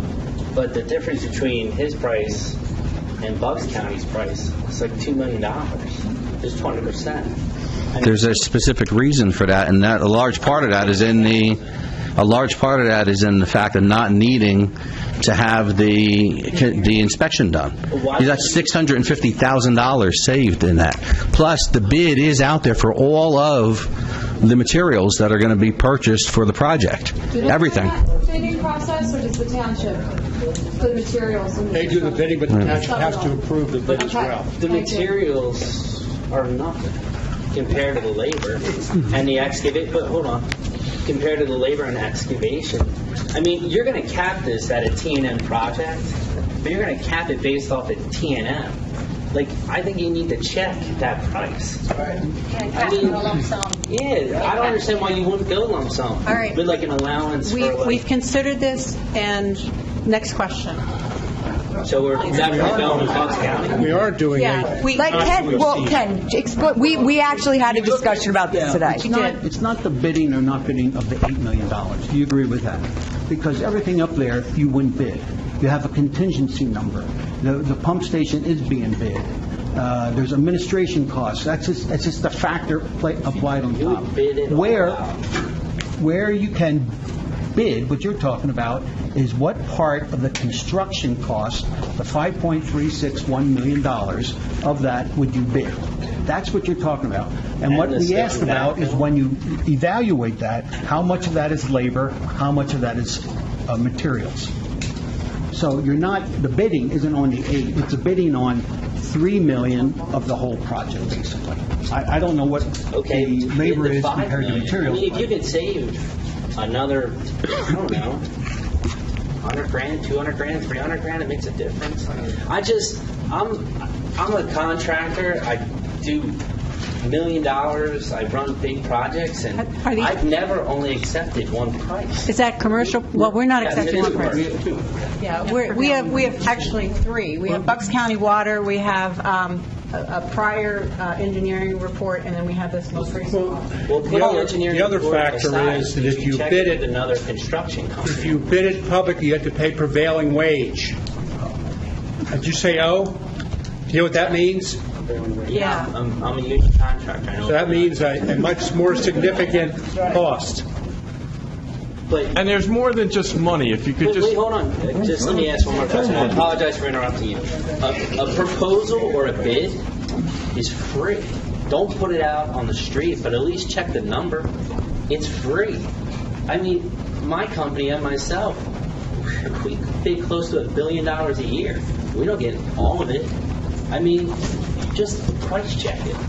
I mean, if you came out here and you told all these people, hey, we got 5 bids, and Bucks County is the lowest, and the main reason is because they're taking out that $650,000, I mean, that's what we want to hear.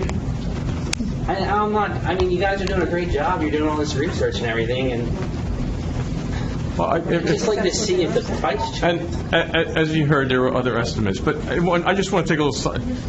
But not it's by more contract. It's more than just money to look at. People hire you and probably pay a little bit more because you're a top-notch company. It's all about cost anymore. Let me finish now. This is their system. They build this stuff. They know it inside and out. They've worked with us before. That has some gratis. You have to put that in the equation. It's just not a dollars and cents thing. I would agree about the pump station, but it's pipe that's pitched. I'm not trying to interrupt you and be rude, but just give you my opinion. They're burying pitched pipe in the ground. There's really no science behind it. I mean, it's gravity. I'm not being... If there's a problem 5 years from now and you have nobody to call, well, the subcontractor was the main contractor, and call them, and they're out of business. Now let me finish. And then you let me finish. And then who are you going to call? Right? Just like there's subcontractor. There's only one person we're going to call, and that's Alex. Everything is in his hands. We know who to call. We say there's a leak at 318 Buck Road. It's all in his hands, and you can't that's a valuable asset. Yes? Well, you can't put $600,000 in fees that Bucks Water collection over that 5 years at $50 per person for 12 months. Sir, excuse me. You're out of order. If you're going to speak, you have to speak at the microphone. Alex, you take it. Thank you. I just hopefully answer your question a little bit. I appreciate Mr. Colella's comments and his trust. The estimate that we prepared is based on actual bid figures taken from actual projects of comparable scale in this area, in this market, et cetera. As you probably know, how the engineering estimates are prepared. The proposal from Bucks County Water and Sewer Authority is based on their cost. They are a nonprofit.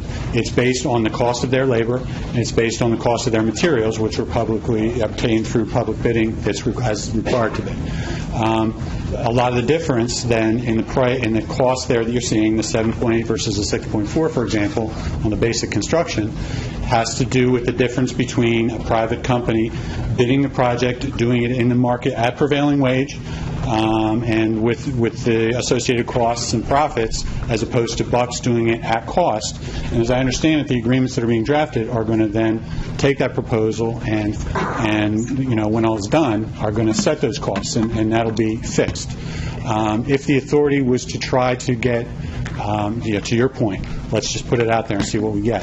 That is a cost. There's a cost associated with that. There's a time associated with that, and the determination was made that there's enough publicly available information on bid pricing that was used in the engineer's estimates to know, we've got something here, their proposal is basically $1.4 million less based on the fact that they are a nonprofit, based on the fact that they're doing it essentially at their cost. Their labor costs are a little higher, they're union, but they don't have to pay prevailing wage because it's not a publicly bid job.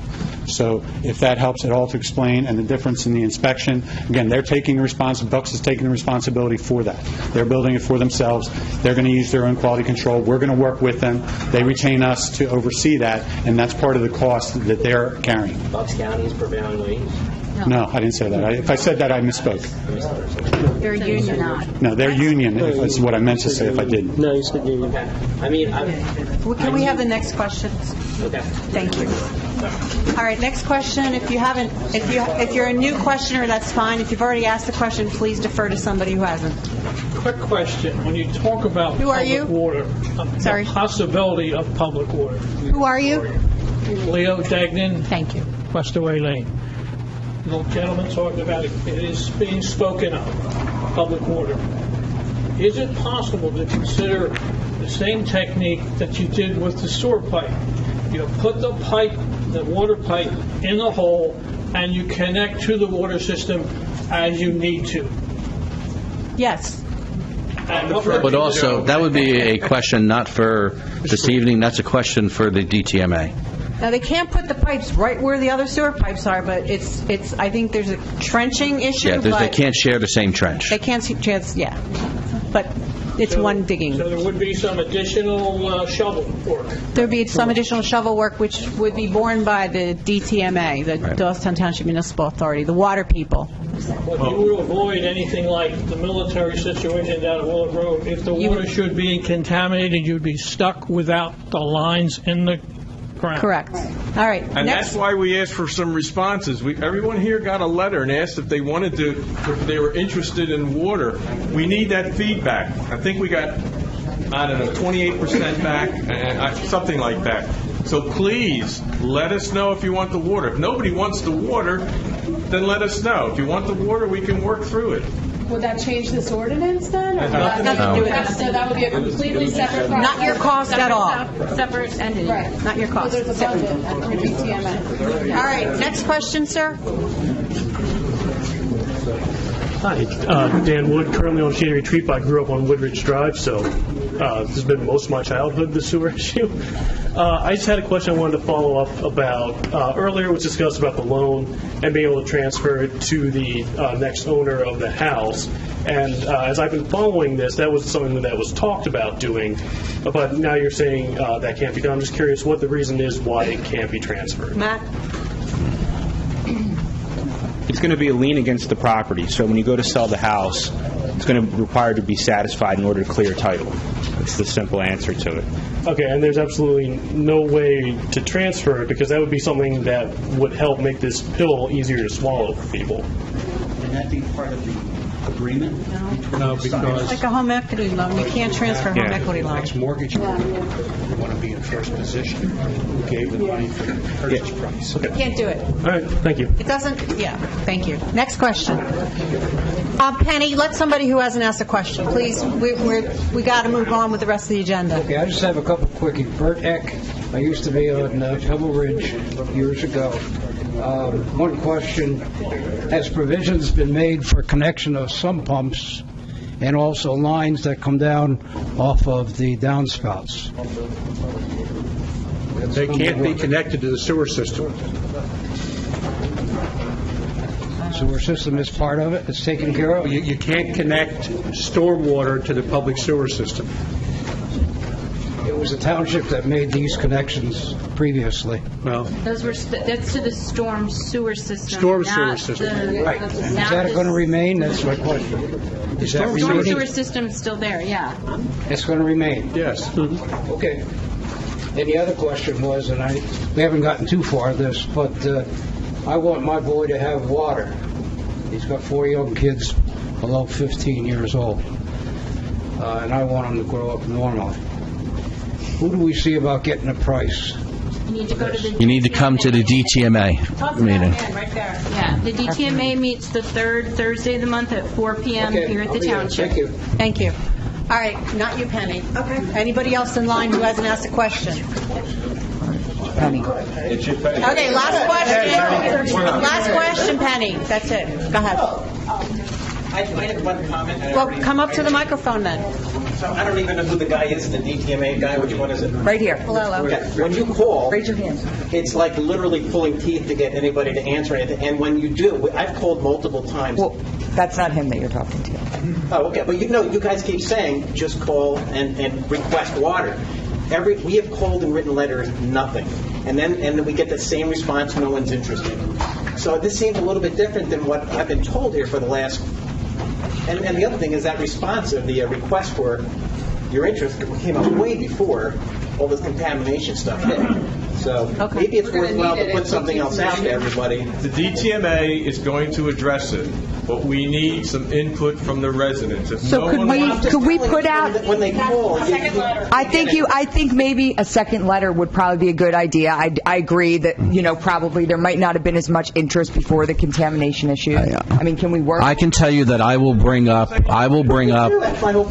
put a motion through this Thursday during the DTMA meeting. I will propose a motion that we go back out and resurvey all the homes that are part of the sewer project for public water. Thank you. Okay. All right, Penny, last question, last comment. All right. He's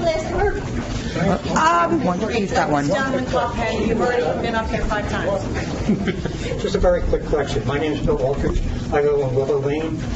One of the bullets up here said that some of the rates were based on the unemployment rate in Bucks County. Why would that affect 262 homes in Doylestown Township? It affects the PennVest funding stream. They have a cache of money that they have to apportion throughout the Commonwealth of Pennsylvania. So in order to properly ascribe the interest rate, it depends on how many people are unemployed in any given area. So that the interest rate will fluctuate depending on the unemployment rate in Bucks County. It is a very slight fluctuation, as Joe said. So I don't see that number is going to change dramatically between now and January 31st, 2018. It seems very odd that we depend on something for Bucks County. Correct. But you are borrowing from a cache of money from the Commonwealth of Pennsylvania. This PennVest loan is has its own rules and regulations. So we're not borrowing from it. You're borrowing from it. Well, we're going to pay the loan. We are. You're right. We are borrowing it, and we are under the same rules and regulations as the rest of the Commonwealth of Pennsylvania. The interest rate is affected by the broader Bucks County unemployment rate. Okay. Thank you. Next question. Hi. Good evening, Dr. Audrey Urban. I live on David's Way. I was born and raised in this neighborhood. I've been here for, 42 years, except for graduate school and other things. And I came back and bought the house right next to my parents, who are now in their 80s, and struggling to figure out how they are going to pay for this event. I would like to hear from each of you, our representatives, what you are taking, what you are hearing from us, the concerned citizens of this neighborhood tonight. Well, I'm hearing that a lot of people don't want the system. Mm-hmm. I'm hearing that those who aren't saying anything, whether they need the system or not, I think overall the question and concern is the cost. And then I also heard that there's some question as to whether it's necessary, if it's scientifically necessary. So that's what I'm taking away from Ken. Yeah. Ken? What I'm hearing, and it builds on a discussion that we've already had, and that this truly isn't a do I need sewers or not. It really is, as you're stating, it's a financial issue. Mm-hmm. If you didn't have to pay for the pipe in the street, probably nobody would be in the room. You would say, yeah, go do it. Let me ask, how many people would say yes if we didn't have to pay for it? How many people are not interested if you have to pay for it? Well, that's my point. We get clouded by all the other issues because it does impact, and we know it will impact some more than others. Mm-hmm. And we have to do this at the same time. We have to make this happen. This is our obligation to all the residents in the township. You have to remember there's another contingency this big that's not even here. Mm-hmm. And that's probably the group that's okay with it. I don't know. But I'm sure, because I've been at these meetings for some time as well, sometimes sitting out there watching it, and back 10 years ago, it was 50-50 at that time. So we know we're not going to make everybody happy. And that's why we need to do what's best, what we believe is best for the township. Thank you. And I think, and listen, I think it was maybe 1 or 2 meetings ago, there was another individual here that brought her parents, and, they were faced with similar challenges. They were in their late 80s, and I mean, I share your concerns, and, you have to understand that we are your representatives, and sometimes we have to make hard choices, but we really are trying to work with you guys here. Well, and I appreciate all of your efforts, but there's intent and there's impact. And when you show up and people are charged with $60,000 or $70,000 or $50,000, the impact is very, very real. And as our elected officials, we are asking you to hear us. We are asking you to table this vote, and we are asking you to come up with sustainable and reliable data and numbers. You're making a huge choice. So as our officials, we are asking you to represent us and to hear us. And I believe firmly that you do not have accurate data. You do not have succinctly data-driven answers to answer many of both the financial and the scientific information. By the way, I'm a scientist. I've assessed a lot of it. Some of it is very questionable. And you do not have the support of the people. So I understand the intention is for the good of the people, but you also need to understand that the impact is real. And I think that this is premature going forward. You need to give us some more answers. I would like to hear.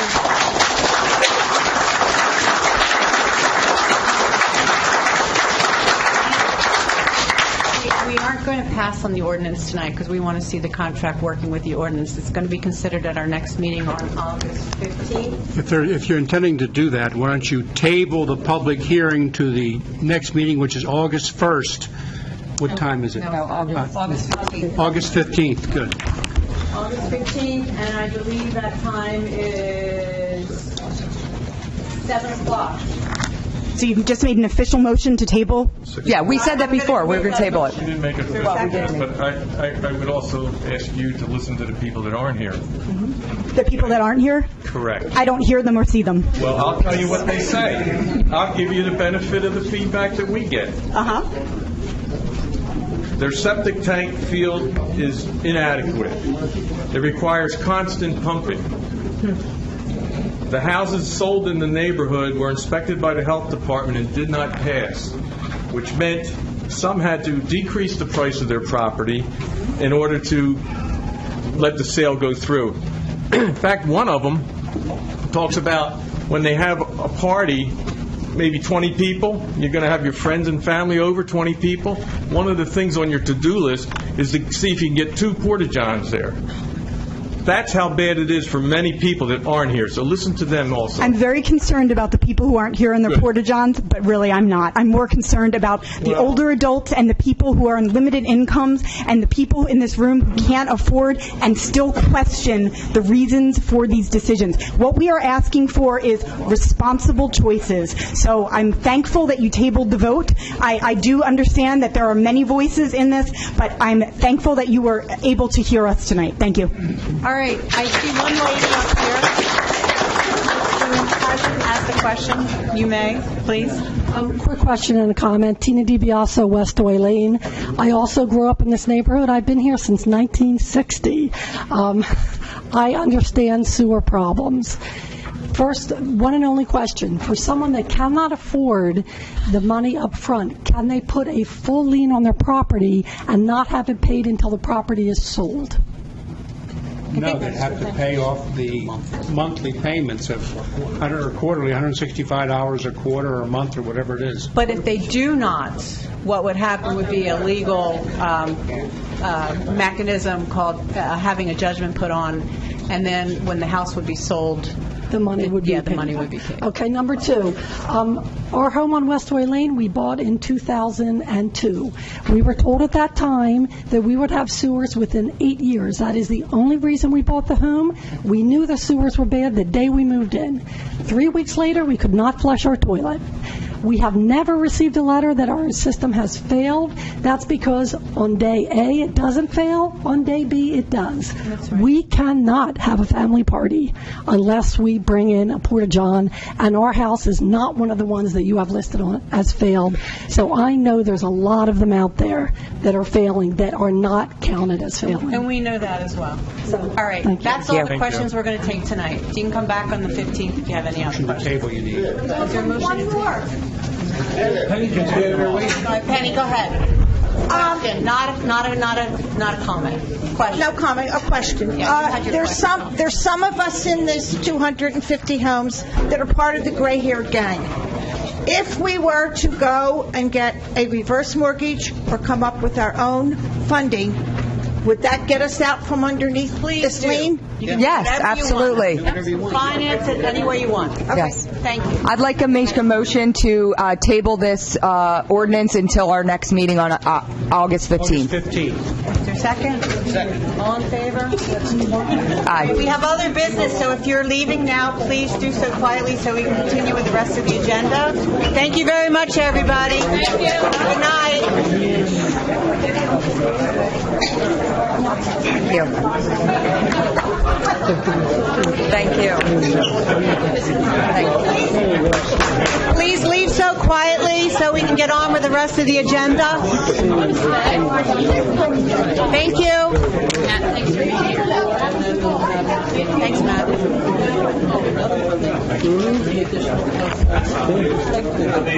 Yes. Thank you for being here. You're looking at the rate of 2%. No. If you go through some other funding. All right, you can go. No, seriously. No. We'll talk online. All right. Announcements. Next meeting of this board is Tuesday, August 15th at 7 p.m. We're having a pension committee meeting Tuesday, August 15th at 6 p.m. The Bicentennial Committee is meeting on August 15th at 4 p.m. Thompson Performing Arts Series continues. Big Chill on July 26th. It's classic rock. Jimmy and the Parrots, August 2nd. That's a Jimmy Buffett tribute. Little Red Rooster, August 9th. That's a blues band. And Sensational Soul Cruisers is August 16th. It's a Motown Philly funk band. Leaf and Yard Waste Recycling is for Doylestown Township residents only. Drop-off site is every third Saturday of the month, March through December, 9 a.m. through 11. And you drop off the New Britain access to Central Park. Reminder, you can purchase discount movie tickets for all the neighboring theaters right out front in our administrative offices. The EAC is having a magnet sale, $5 each. Doylestown Township Bicentennial caps are now been reduced to $18 each from $25. I get a rebate. These items are at the administrative office. No, you don't. All right, I'm going to add two items. An honor for all first responders is being held at Del Valle University this Friday, July 21st, 7 to 8 p.m. to honor all our first responders, especially in light of the Salisbury tragedy. And a wrecking ball is scheduled for September 16th, 4 to 7 here. That means we're taking things that, like big objects, heavy mallets and so on, and crushing these buildings. So that wrecking ball, and it's also a fundraiser, is September 16th, 4 to 7 here. All right, next item on the agenda is approval for the minutes of June 20th, 2017. Everyone had a chance to review? Yes. Any questions? Changes, corrections? No. Motion to approve? Move to approve. Second. All in favor? Aye. Thank you. Report, correspondences, there I are have none. no I'm sorry. Solicitor? I have no report, fortunately. Chief? Unfortunately, I do. It's okay. The board might recall several months back, the PBA presented some ideas of fundraising so they could do some events within the township. I got a letter from Sergeant Nota Francesco this morning regarding a proposed, I'm going to call it a kids' bike event or a bike rodeo that they'd like to have in the Central Park. Sergeant Nota Francesco is here this evening. I endorsed the program. The reason I'm asking him to present it to the board tonight is because they're asking for use of the pavilion and use of the park. So I think the board should at least give them a consensus whether or not you'd like to see them go forward with it. Do we have a consensus? Of course. You got it. Yes. There you go. Thank you very much. Sorry you had to wait. That's a great thing you're doing. We'll square it away with the Park and Rec Board. Do you have a date? We don't. Okay. Just let us know so we'll make the announcements and put it on our sites. They were going to ask that it can go on the township site. Sorry, Ed. He's going to ask that it goes on all the sites and all our social media once they have a date. There's no date yet. Thank you. That's all I have. Thank you. Okay. Thank you, Chief. Engineer? All right. We'll give you the nickel tour on this one. As you know, I've been, over the last 6 months, I've been reporting on the township needing to update their MS4 permit. As part of that update, you need a total maximum daily load plan and a pollution reduction plan. We've been working on that over the last couple months. Township has 4 watersheds: the Pine Run, the Mill Creek, the Cooks Run, and the Neshaminy Creek. We have calculated the existing loads based on programs out there on the web, and we have also we've developed 5 potential projects to reduce the loads by the required 10%.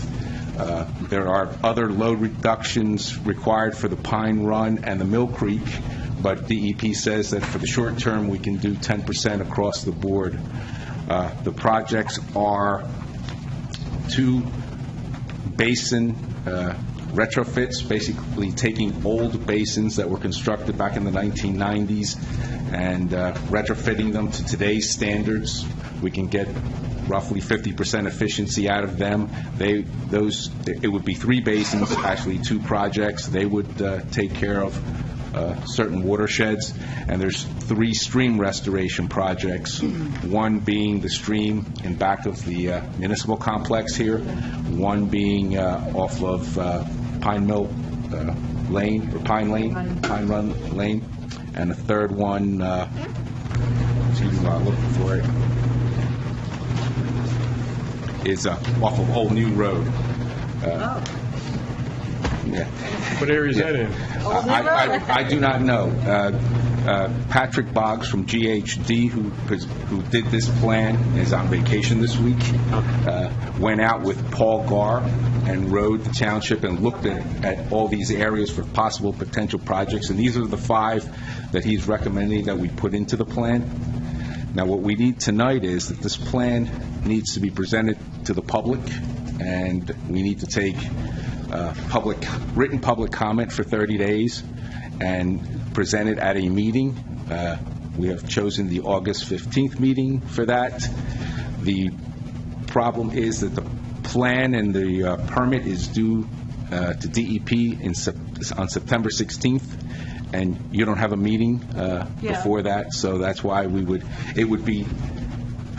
Patrick would be here to make that presentation.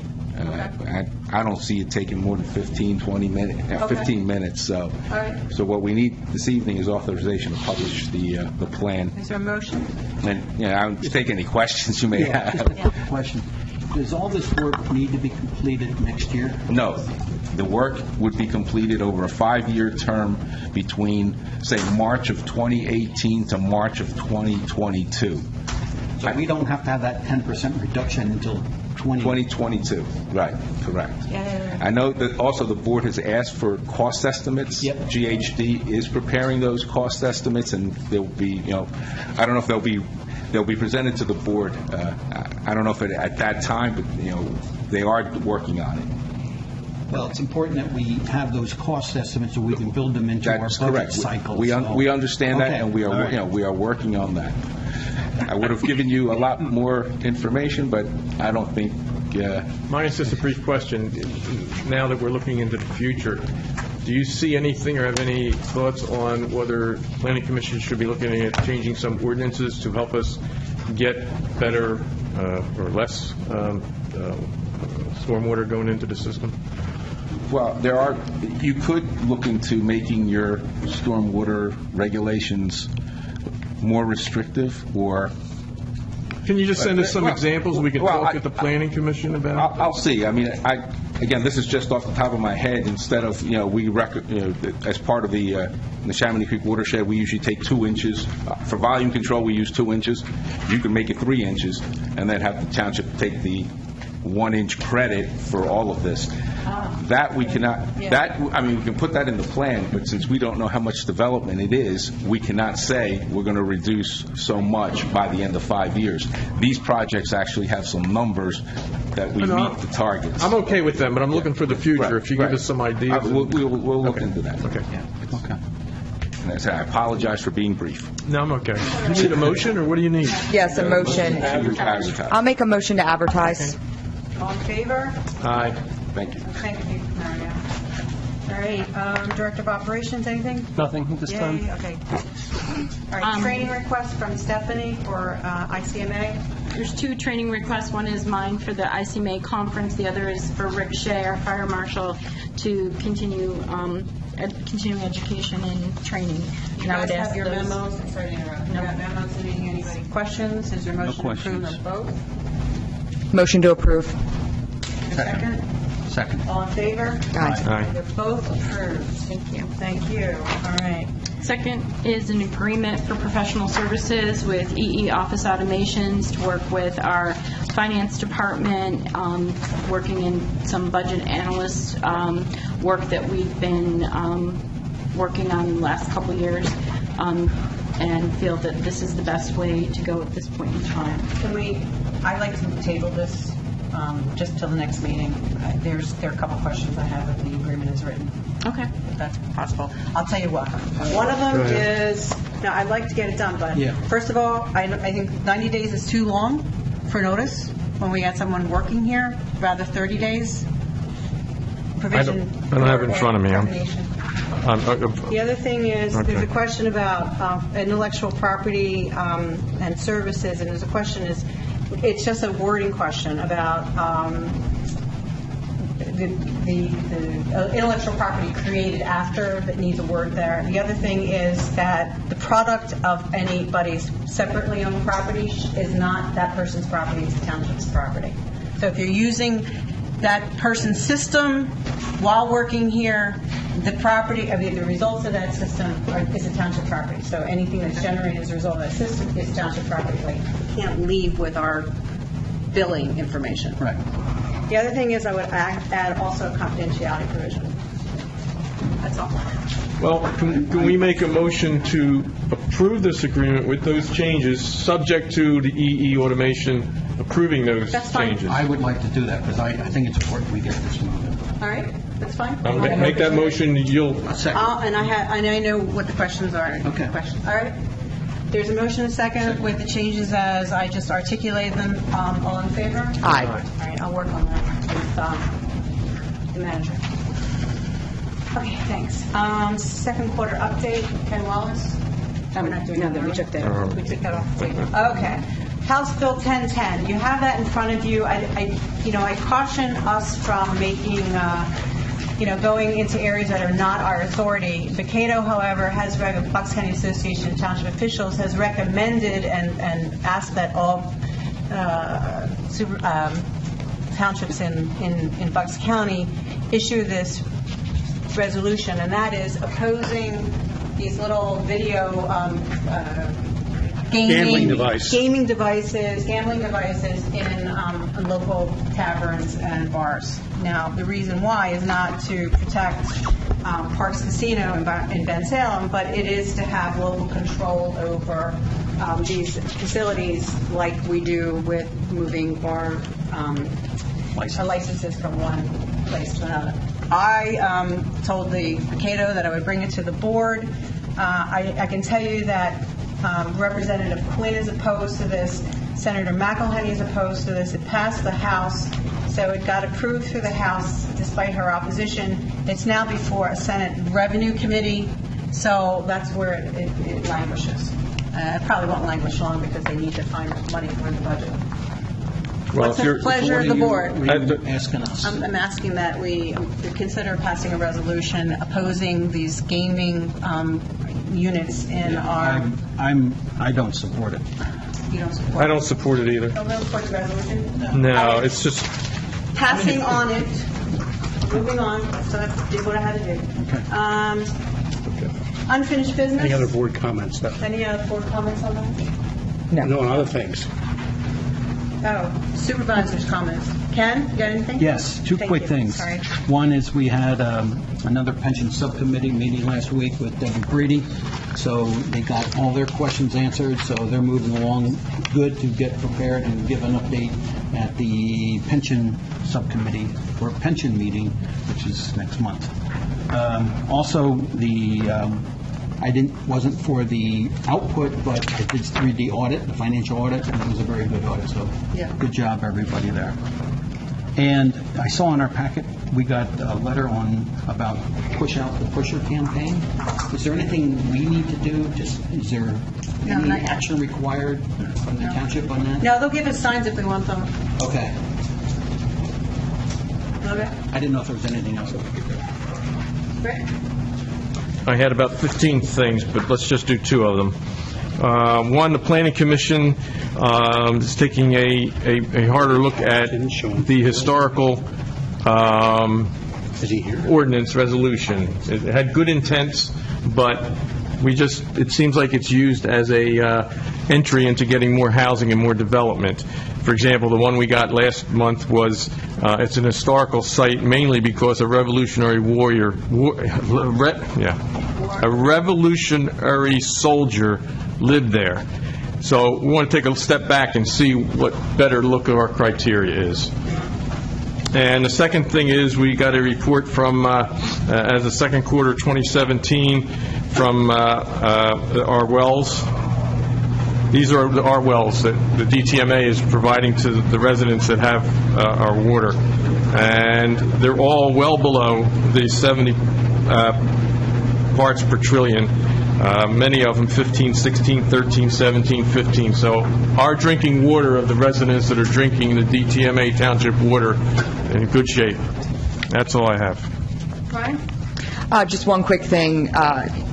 Just in light of everything that happened here tonight, I wanted to make sure that I also mentioned what happened within our county in the last week. I know that some of our detectives were helped out in the tragic circumstances that took place in Solebury, and I want to thank the entire Bucks County law enforcement, our DA, all of our first responders.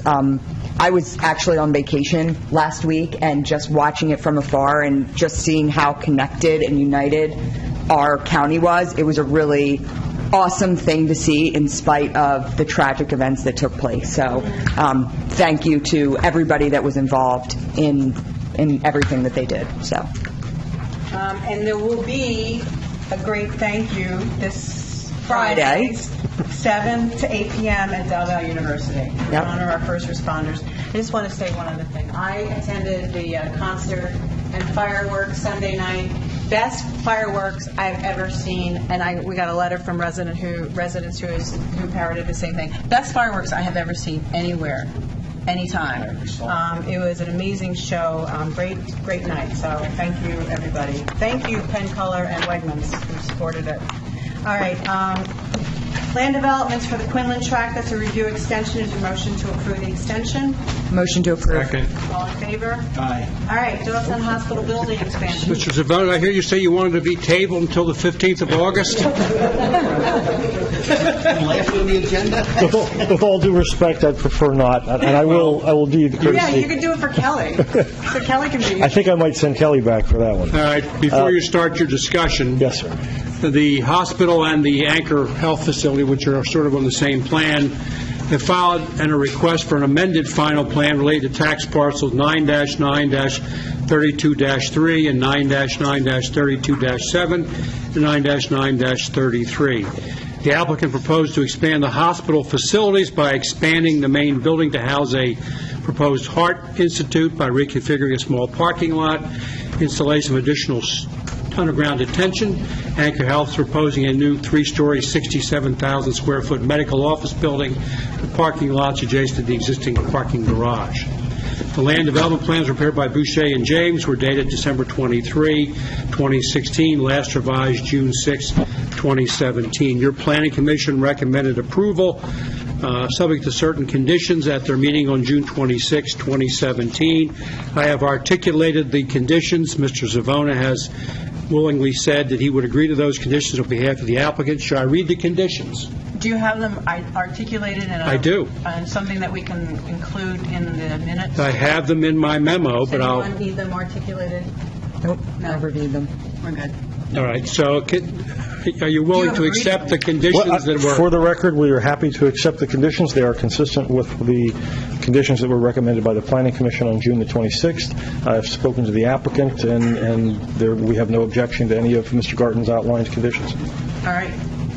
Is there a motion to approve the conditions in accordance with my memorandum dated July 17? Mr. Colella? I'll make that motion, and I would also like to thank you for your patience. We sometimes want to make sure, not sometimes, we always want to make sure the Ts are crossed and the Is are dotted. And I know it's been frustrating the last few months of continuances and can you move this, can you do that? And then I think we made a great improvement in the parking lot situation with the traffic. And I think as a long-term, I think we all should be happy that we spent the extra, it's easy for me to say, that we spent the extra time and money to do it the best way possible. So I do appreciate it. And Mr. Colella, on behalf of the hospital, I think we do agree with you. Appreciate the effort the township put into really thinking through it and coming up with the best design. I'll second that motion. All in favor? Aye. Good. All right. And then the You building also need to commission? approve the planning modules. Okay, what do we need to know? Motion to approve the planning modules. I'll make a motion to approve the planning modules. Is there a second? Second. All in favor? Aye. You're good? Thank you very much. Thank you very much. Request for waiver of land development fees from... No, it's not fees. Not fees. That's incorrect. They're requesting that the board waive the land development process. Process. And the folks involved are right here in front of you. Okay.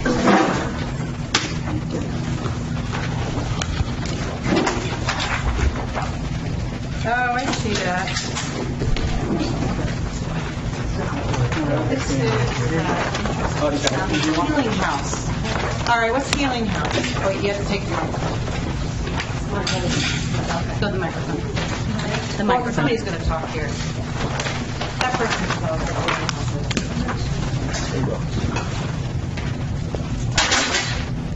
Thank you for your patience. What is? You were patient. I had to take my son home because he was tired, and I have to get back. The Healing House is I'm a therapist, a psychologist. No, I'm not a psychologist. I am a mental health counselor, but sometimes I feel like it. Anyway, I am... Your name? Leanne Englert. Okay. And my husband and I... What's that? Resident of Doylestown Township. We live on Pebblewoods Drive. And we bought this stone house, and we're turning it into what I'm calling the Healing House, which is going to be different modalities of healing. Massage, shiatsu, acupuncture, dietitians, yoga, classes, workshops. And it has a beautiful big yard and a big tree, so there'll be nice, wonderful things happening outside as well. So that's why we're here. Okay. Thank you. Okay, and the reason we're here is to ask for a waiver from the full site plan review, which, as you know, is between $10,000 and $20,000 for what amounts to about a $30,000 parking lot. So it's a kind of a hardship to put that, that large number on a 14-lot parking spot for the people that come visit us. Can we do that, Mario? You can. We usually make it conditioned upon the Mario looking at it? approval and execution of a waiver of land development agreement, which gives Mario and the township to make sure the stormwater is fine, and it's not nearly the process of a land development. We're not. A mini development. That's basically, we would be reviewing it, but not to the extent of a land development. We'd still be reviewing the stormwater, the grading, the zoning, and those type of We things. have to do that. Right, absolutely, and we provided the plans to the town a couple months ago, I believe, and the preliminary final plans like a month ago, and No, we've done, this is not uncommon for us. and there are no variants requested. It's simple, permitted by right. It's located in the VC area, so it's commercial. Okay. Mixed commercial. Your inclined would be to approve the waiver of land development subject to the execution of a waiver of land development agreement. Is there a motion to same? I'll make that motion. Second? Second. All in favor? Aye. Good luck with your project. Thank you so much. Let us know. Give us some brochures. We may need it after tonight. I've been before a couple of those kind of meetings myself, so I understand. Thank you for your, good. again, thank you for taking the time to stay. See you on the 15th. You come All back. right, Consortium. Consortiums. fuel bids. We received, Bucks County Consortium of Local Governments received 7 bids for the purchase of fuels, for which we purchase unleaded regular gas, ultra-low sulfur diesel, and propane. Basically, my recommendation is that we award a contract to Riggins of Island, New Jersey for the supply of unleaded regular gas for their market fluctuation pricing plus 0.1375 cents per gallon. Or also to Riggins to purchase low sulfur fuel at the market fluctuation price plus 1.175 cents per gallon. And also the winter additive at 0.025 cents per gallon. And also that we award a contract to Suburban Propane, Telford, for delivery of propane for the market fluctuation pricing plus 0.4508 cents per gallon. This would be for the year for 2017 into 2018. Okay. The August 1st to July 31st. Effectively, you're just bidding delivery. Pretty much. Right. We're paying And market. these prices. Well, the prices fluctuate. Prices based on what fluctuate, and we get reports. It's And you based just- on you just- you're bidding on delivery. Correct. All right, is there a motion to approve this outlined by Mr. Tomko? Are you committed to a quantity? We're not committed to a quantity, but the pricing is based on how much we get delivered. So, and that's in there. As we get, because of our storage tanks, we get less than 6,000 per gallons per drop, and that's what the pricing is based on. If we bought more fuel, but our tanks are so big that is, so no, we're not necessarily quantity. It's the amount that we can get at a time. That's what the pricing is based on. But we I'm historically have I'm just records. curious about, because this is done through the consortium, but when I look at your one spreadsheet, a lot of it is no bid. I mean, That's not, that's the bid tabulation from the consortium. Well, And that's, my but, you know, question. that's the case, We put it well, up for bid we did our materials 2 out of bid. 6, so, okay. We submitted and we got the materials bid, and there's certain quarries that do not supply certain materials, and so, same thing as some folks don't submit bids. Okay. I make a motion to approve the fuel bids. Is there a second? Second. All in favor? Aye. Aye. I would recommend that the explanation memo be incorporated in the minutes as well. Correct, I do have a correction then? Yes, It's not Monday, June 20th, it's Yes. Tuesday, June 20th? yes, with that correction. Right. I think it's a good explanation. Thank you. Okay, fuel bids, motion to use zoning hearing board applications. We have 2 applications. One is for a special exception and variance on Campbell for an in-law suite. I would recommend we leave that matter to the zoning hearing board. The second application is for a project on Shady Retreat Road where they need to run some lines to get through our open space to that, and they need to go to the zoning hearing board for a variance as well, and would recommend that remain with the zoning hearing board All as right. well. Is there, The board approved the project with that stipulation some months ago. okay, motion to approve, No, if you don't make a motion to oppose it, it We just don't need goes- any motion. No, you don't. I knew that. All right. It's just going to the zoning hearing. Yep. Going to the zoning hearing board without opposition. Treasurer's report. Looking for a motion to approve it for July 18, 2017. Move to approve. Second. All in favor? Aye. And then the bills list for July 18, 2017. Move to approve. Second. All in favor? Thank you. All right, next meeting is August 15th at 7 p.m. Pension Committee is Tuesday, August 15th at 6 p.m. Bicentennial Committee is August 15th at 4 p.m. Thompson Performing Arts Series continues at the Covenant Bank Amphitheater. It is free. 7 p.m. Big Chill on July 26th. Classic Rock. Jimmy and the Parrots on August 2nd. That's a Jimmy Buffett tribute. Little Red Rooster Band August 9th for the blues. Sensational Soul Cruisers August 16th. That's a Motown Philly Funk. Leaf and Yard Waste Recycling, Dawson Township residents only. Drop-off site is every third Saturday of the month, March through December, 9 a.m. to 11 a.m., and you do that through the New Britain Road access to Central Park. You can purchase discount movie tickets for the area theaters and discount theme park tickets from our administrative offices.